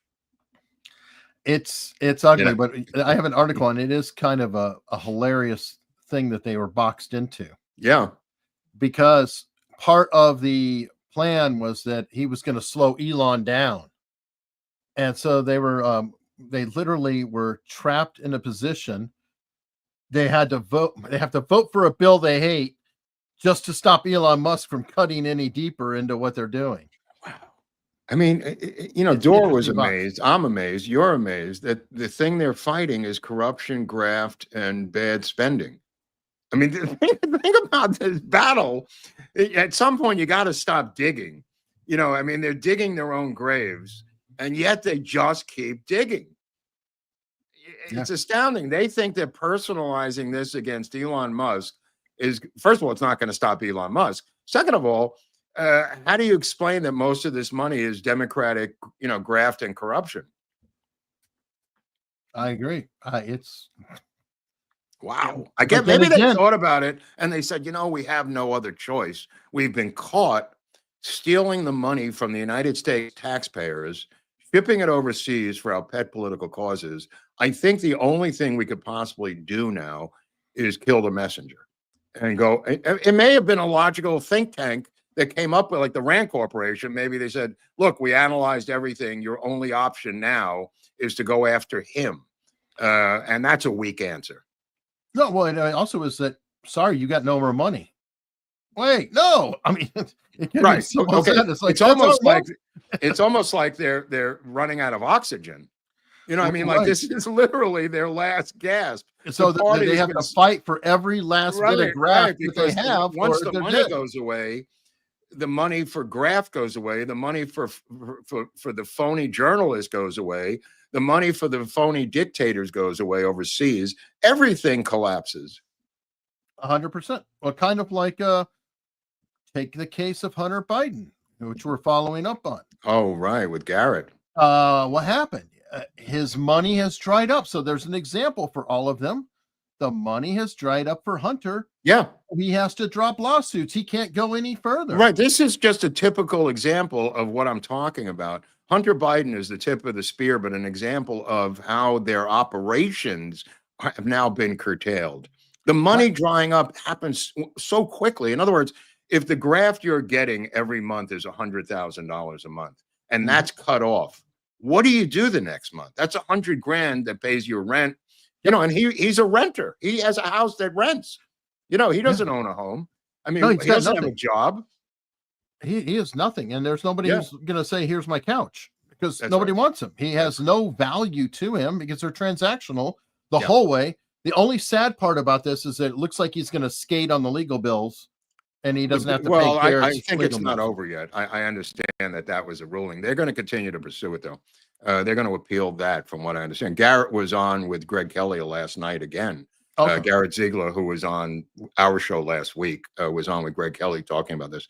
But the ruling Eric's referring to came down this morning here in LA, that they can't bring the case around again when he has money, quote unquote.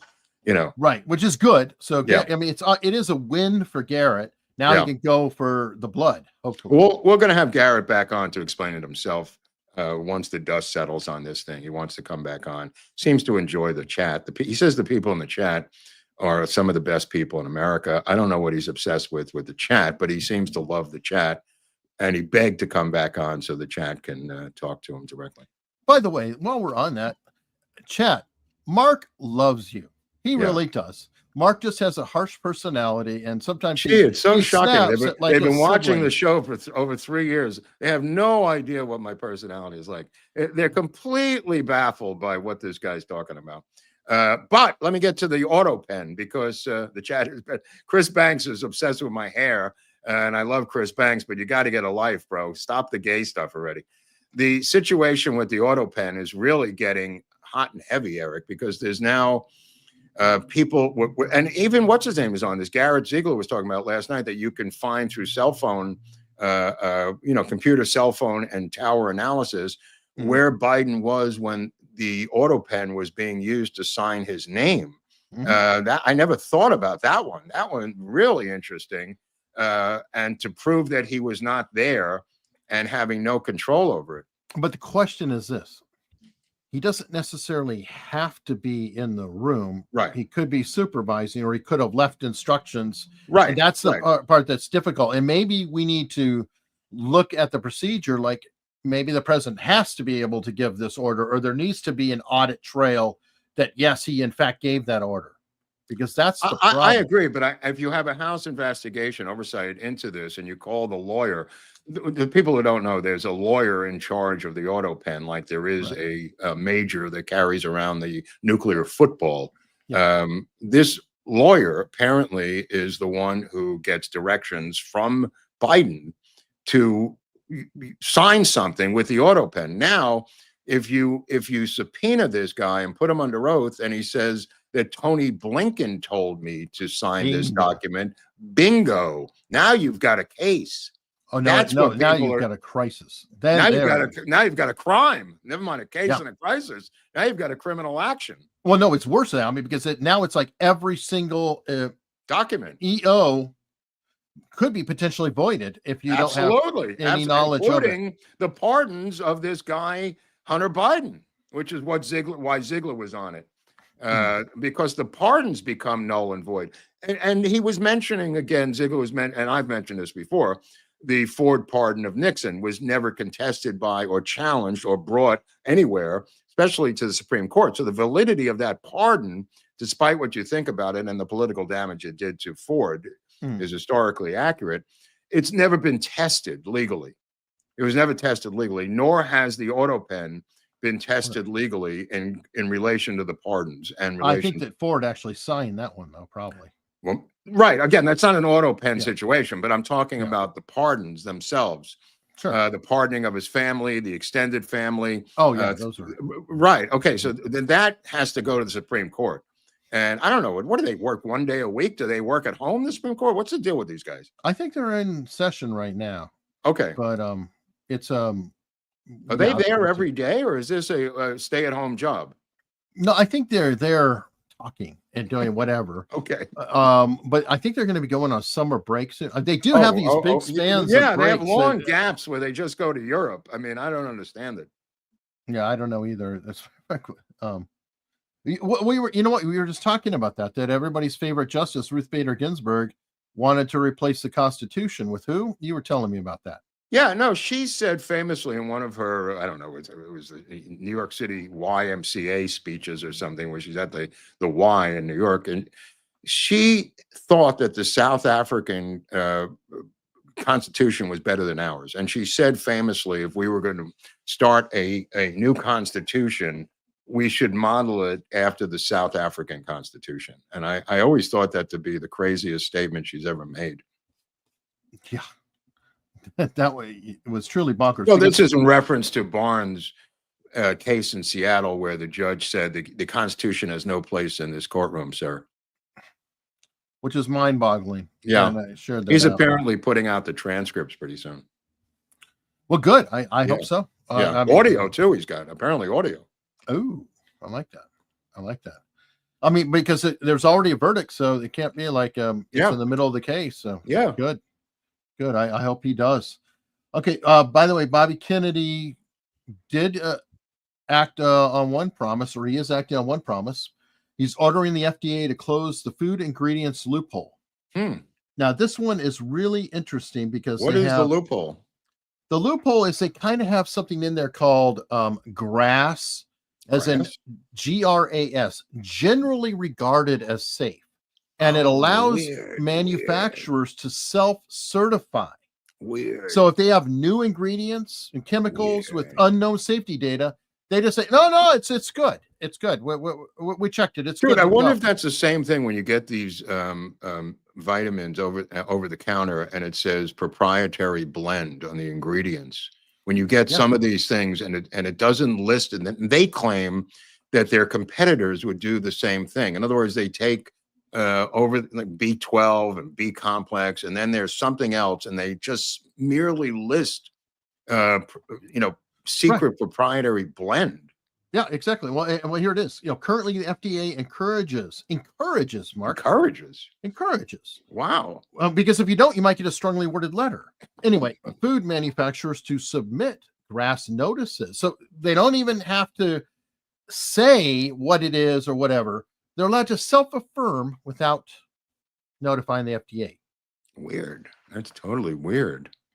So, I mean, this is bonkers. And I think it's funny because you already have like Turrentine pushing back and saying that it's going to be Republicans and farmers. And that may be true. But he's saying, that a lot of the ag is going to push back and say that it costs too much money. But I'm getting tired of too much money. I don't like all of these things that they could just push through when they are able to pull it off. In my opinion, in Canada, it's sad when you literally cross the border and you get the same product with half the ingredients. Yeah, more natural. That just seems bonkers. That's bonkers. Well, Fruit Loops too. I mean, with the red dye #2 in it, and they don't have it in any other country. I mean, what is with us and food dye #2? Why do we have to have it? Yeah, and there's a whole bunch of them. I mean, it seems really crazy. And yeah, I agree. If you can afford it, somebody pointed out Amos Miller Farm. Sadly, this is one of those weird situations. Adam Carolla had a routine where he talked about like rich man, poor man, where if you go to either end of the extremes, they kind of are identical, but they're different. Well, the people who live on a farm can eat fresh organic food. And the people who don't live on a farm but are very rich can pay to get that food from that farm. All the rest of us are screwed. Oh, right. That's an in the middle. At both ends of the spectrum. Exactly. So weird. It is a strange dichotomy. All right, let me see. Diffuse has been a member for 12 months. They say thanks for a year of both grins and wisdom. It's like shits and giggles. I think so. I think that sounds a little classier, though. Okay. We probably don't deserve it. And right. Paul Hudson's a new member. Thank you. Michael Hebner. You've talked about your friend Hebner before with the super sticker. He's an old timer. David March is claiming it won't be Newsom, it'll be Shapiro. There's no way a California car salesman makes it through Iowa, New Hampshire, South Carolina. Are you forgetting that Shapiro has this little thing about him? That, are you kidding, David? That I don't know if the Democrats are ready for a Jew. for Christ's sake. So what are you talking about, bro? I've been saying Shapiro may switch parties. I think Shapiro may become a Republican before he becomes a nominee for the Democratic Party. Yeah, the last time it's Gavin Newsom. It's Gavin Newsom. I mean, there's just too many factors. Maybe as VP Shapiro, but no way as president. I don't even think that's a liability. He's got to pick a black woman. He's got to find a black woman to be his VP. Oh yeah. And that might be Karen Bass for all I know. Diffuse gifted 10 America's Untold Stories memberships. Thank you. Hey, Pamela's back saying happy Friday. Happy Friday, Pamela. And then David March says, my favorite shows in Vegas are Motown Review, right? Terry Fator, and the Las Vegas Atomic Museum, all under let me write this down. Okay, Motown Review, got it. I don't know what Terry Fator is, but the Las Vegas Atomic Museum sounds good. Yeah, it does. Okay, I'm down for those. All right. Let's see. Hangman 420. He's been a member for 3 months. He's going to kill himself by smoking weed. That's his that's handle. cool. Looks like somebody else who either he's managed to be gifted 3 months in a row on chats, or he got gifted a chat and chose to continue, which I appreciate even more. Okay, way to go, Hangman 420. No kidding. The CCC video channel Deep State Ops named that's some title. Yeah, I know. Say that 3 times. Name 3 most instrumental people in the assassination of JFK that if but for them, the murder would not have happened. My top 3 are David Ferry, Frank Sturgis, and Charles Cabot. Really? I don't think. How about changing the parade route? How about the mayor of Dallas, LBJ, and who else could be the head of the Secret Service? Yeah, James Rowley. James Rowley.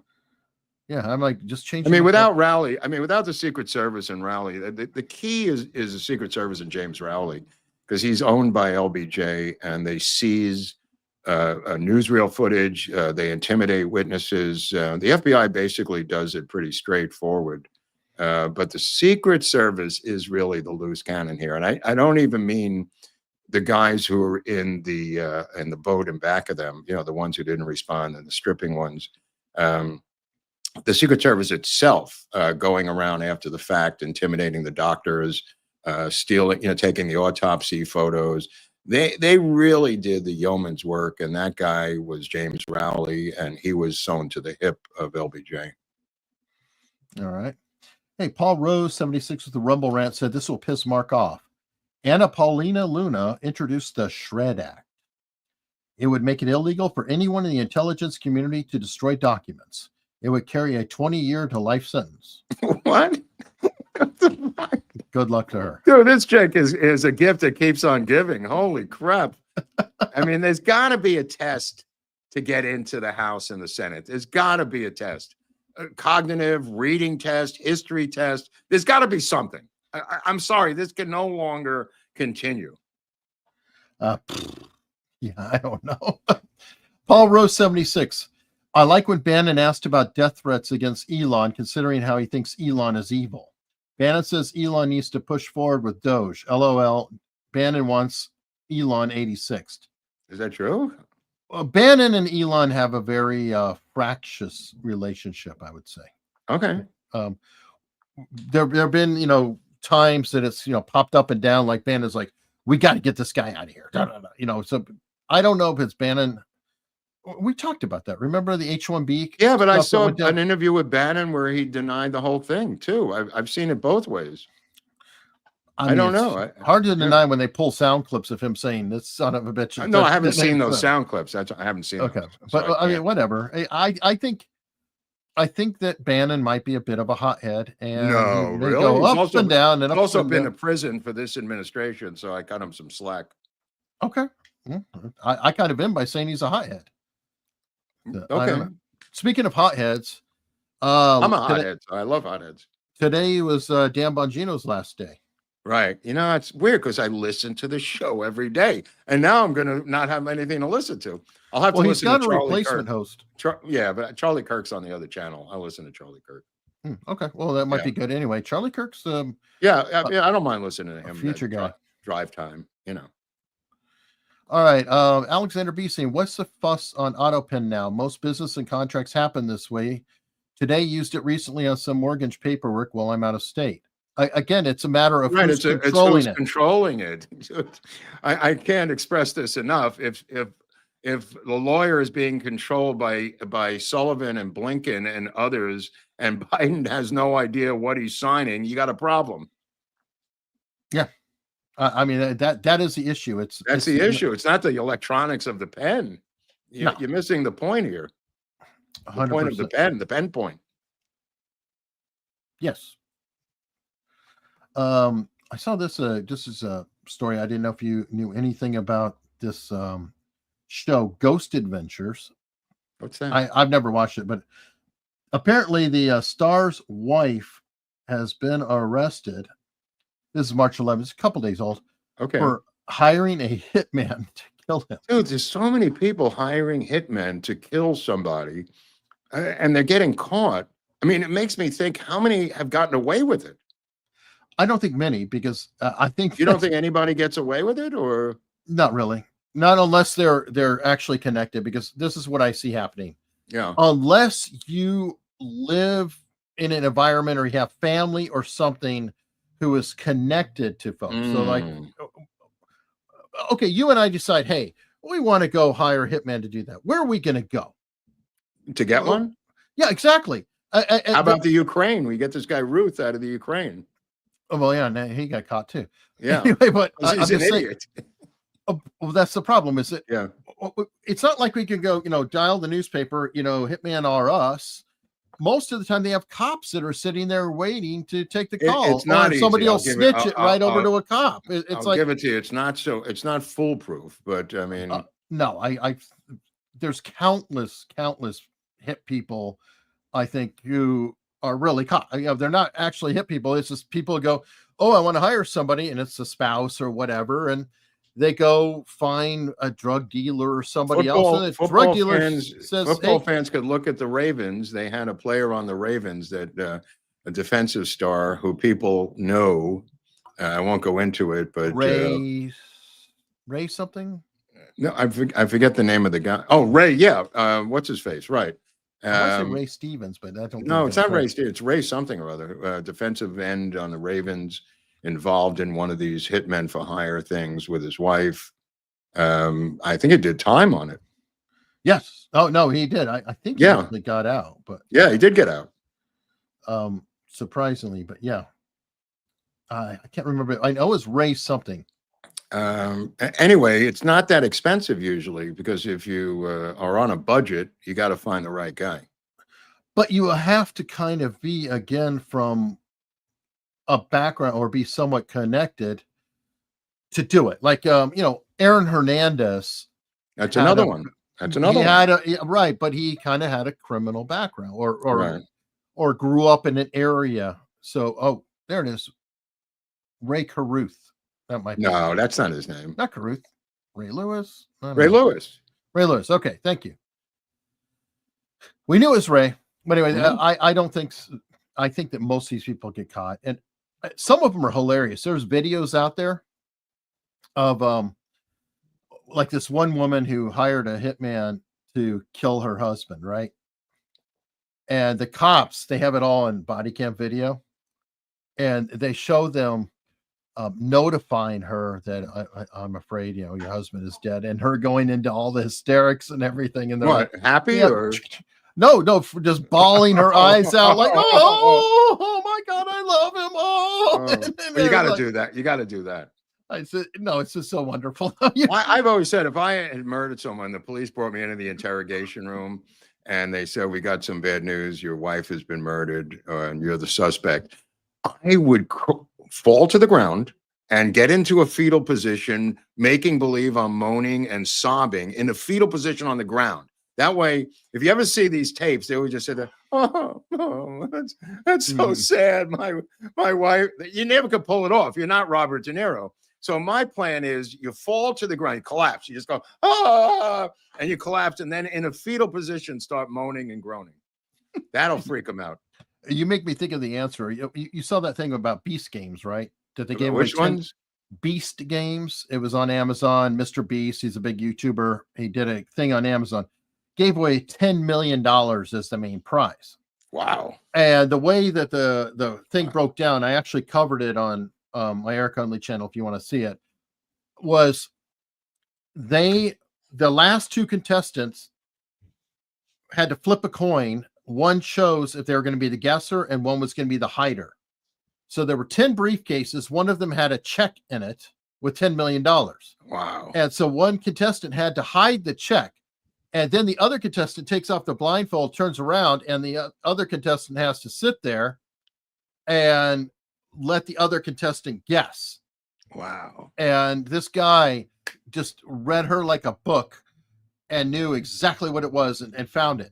And I asked, the audience, I was like, what would you do to prevent that from being there? And one of the answers, your answer made me think of it, was I would take the briefcase, close my eyes, throw it up there. I would roll on the ground, curl into a fetal position, and not move whatsoever. Right. That's the move. That's the move, bro. Because I am not going to let anybody guess what the hell I'm doing. Right. Like, well, that's a good one too. I mean, unless you're a master thespian, who could pull it off, which is very few people.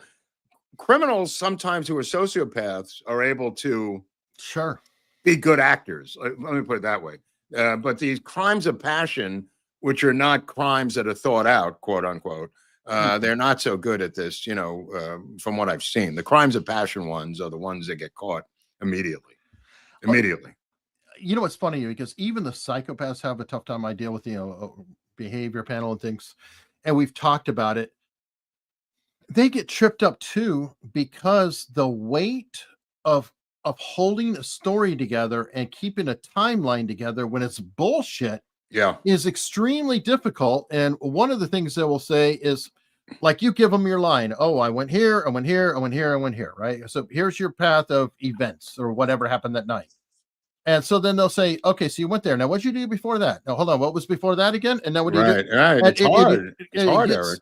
And the cognitive load to hold a lie is extreme because if you know what you did and it's the truth, you're like, I told you it was this. No, it was that. Because it just was. You remember it, you did it, whatever. Well, they'll show you the tape of yourself saying, this is what you told us yesterday. Oh, there's that one too. And then there's always now, okay, actually, this brings up a great question. What if I told you, Mark, that somebody saw you at that Quick Mart? That you said you didn't stop. But I have somebody who says you stopped at the Quick Mart. Okay, well, I don't have anybody who saw you. I'm lying to you. Well, what's interesting is it's legal in the United States for cops to lie. But it's not legal in Europe and England. I did not know that. They're not allowed to lie to you. They've got a different take on this thing. I'm giving you one of the craziest things is the girl who got hit in the head with a baton yesterday, 3 days ago. The denial of the one who was the offender with the baton was breathtaking. No, it's getting worse. She just had a rally. Oh my God. Oh, wow. She was arrested for assault. That's good. Right. Yeah. But now she had a rally and NAACP is getting involved. Wow. They have nothing left. Nope. Wait, they have nothing left. This shit up. They're looking at anything now, just latching and grabbing at straws. I'm waiting for Al Sharpton to show up in town. I mean, come on. This is classic black on black violence with a weapon. Yep. Why do you need that baton, by the way? You pass it to the next person? Right. It's in a relay race. Yeah. But there's a new use for it now. Apparently. Get out of the way. I think she's got a fractured skull from the hit. She was concussed for sure. I mean, you watch is brutal, and she's like, "What?" And then like falling out, and the other one's like, "How dare you?" That's what I love, though, is the person swinging the baton is playing the victim.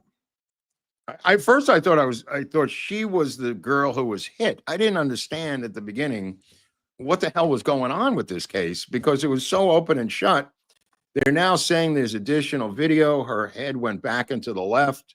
That there may be some other footage from Mary Muchmore or something. I'm not sure what's going on, but apparently it's not a lone assassin. There are other people hitting other people with batons.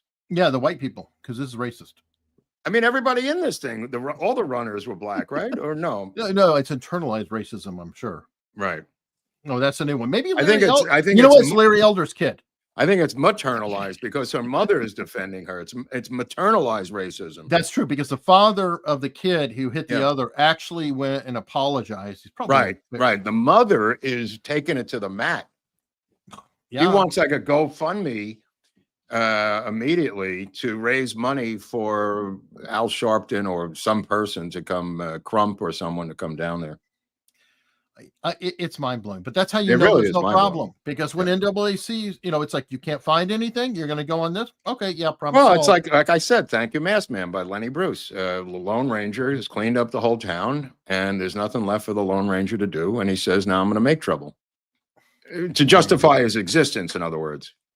Way ahead of its time. Well, you know what? Way ahead of its time. We're going to move on and justify our own existence and head over to locals, where folks have been supporting us. They're hanging out, waiting for us to answer tipped to there. By the way, we're at over 2 hours in on LBJ, so we're coming right on to the close of. I think it's gonna be like 2 hours 40 minutes or something. It's wow, it's pretty good. About right. That's about right. So that's coming soon. That's going to be in addition to the Oswald audio drama. But you got to be a member. You're not getting that for free, right? You got to be a member. Correct. I mean, I'm sorry, people. You're going to have to pay. Oh, I can't pay anything. Go fuck yourself. No, you're going to have to pay something. I'm sorry. All right. Well, I put a lot of work into that script. For the paid subscribers, Oswald, they will get that. What's his name? Oliver Stone said it was the worst script I've ever written. I put a lot of work into this movie. All right, well, there you go. Speaking of, I've got to tell you this one. I was, who was the famous director that just funded his own flop? It was like $130 million. Coppola? Coppola, yeah. Sorry. Yeah. He actually wrote an article accepting his Razzie. Oh, very worst funny. Director. And very funny. He said, I am proud to accept this Razzie as somebody who's actually taking a chance and going against the grain of what is out there right now or whatever. But I guess he lost his ass and he said he's going to have to make his next movie super cheap because he's got no money left. Well, he could take Paul Schrader as a mentor. Schrader continues to make movies on cell phones, and I don't know how Paul Schrader directs movies. I mean, he makes the lowest budgeted films I've ever seen. They look like normal films, but holy crap. I mean, he's figured out a way to make them on the cheap.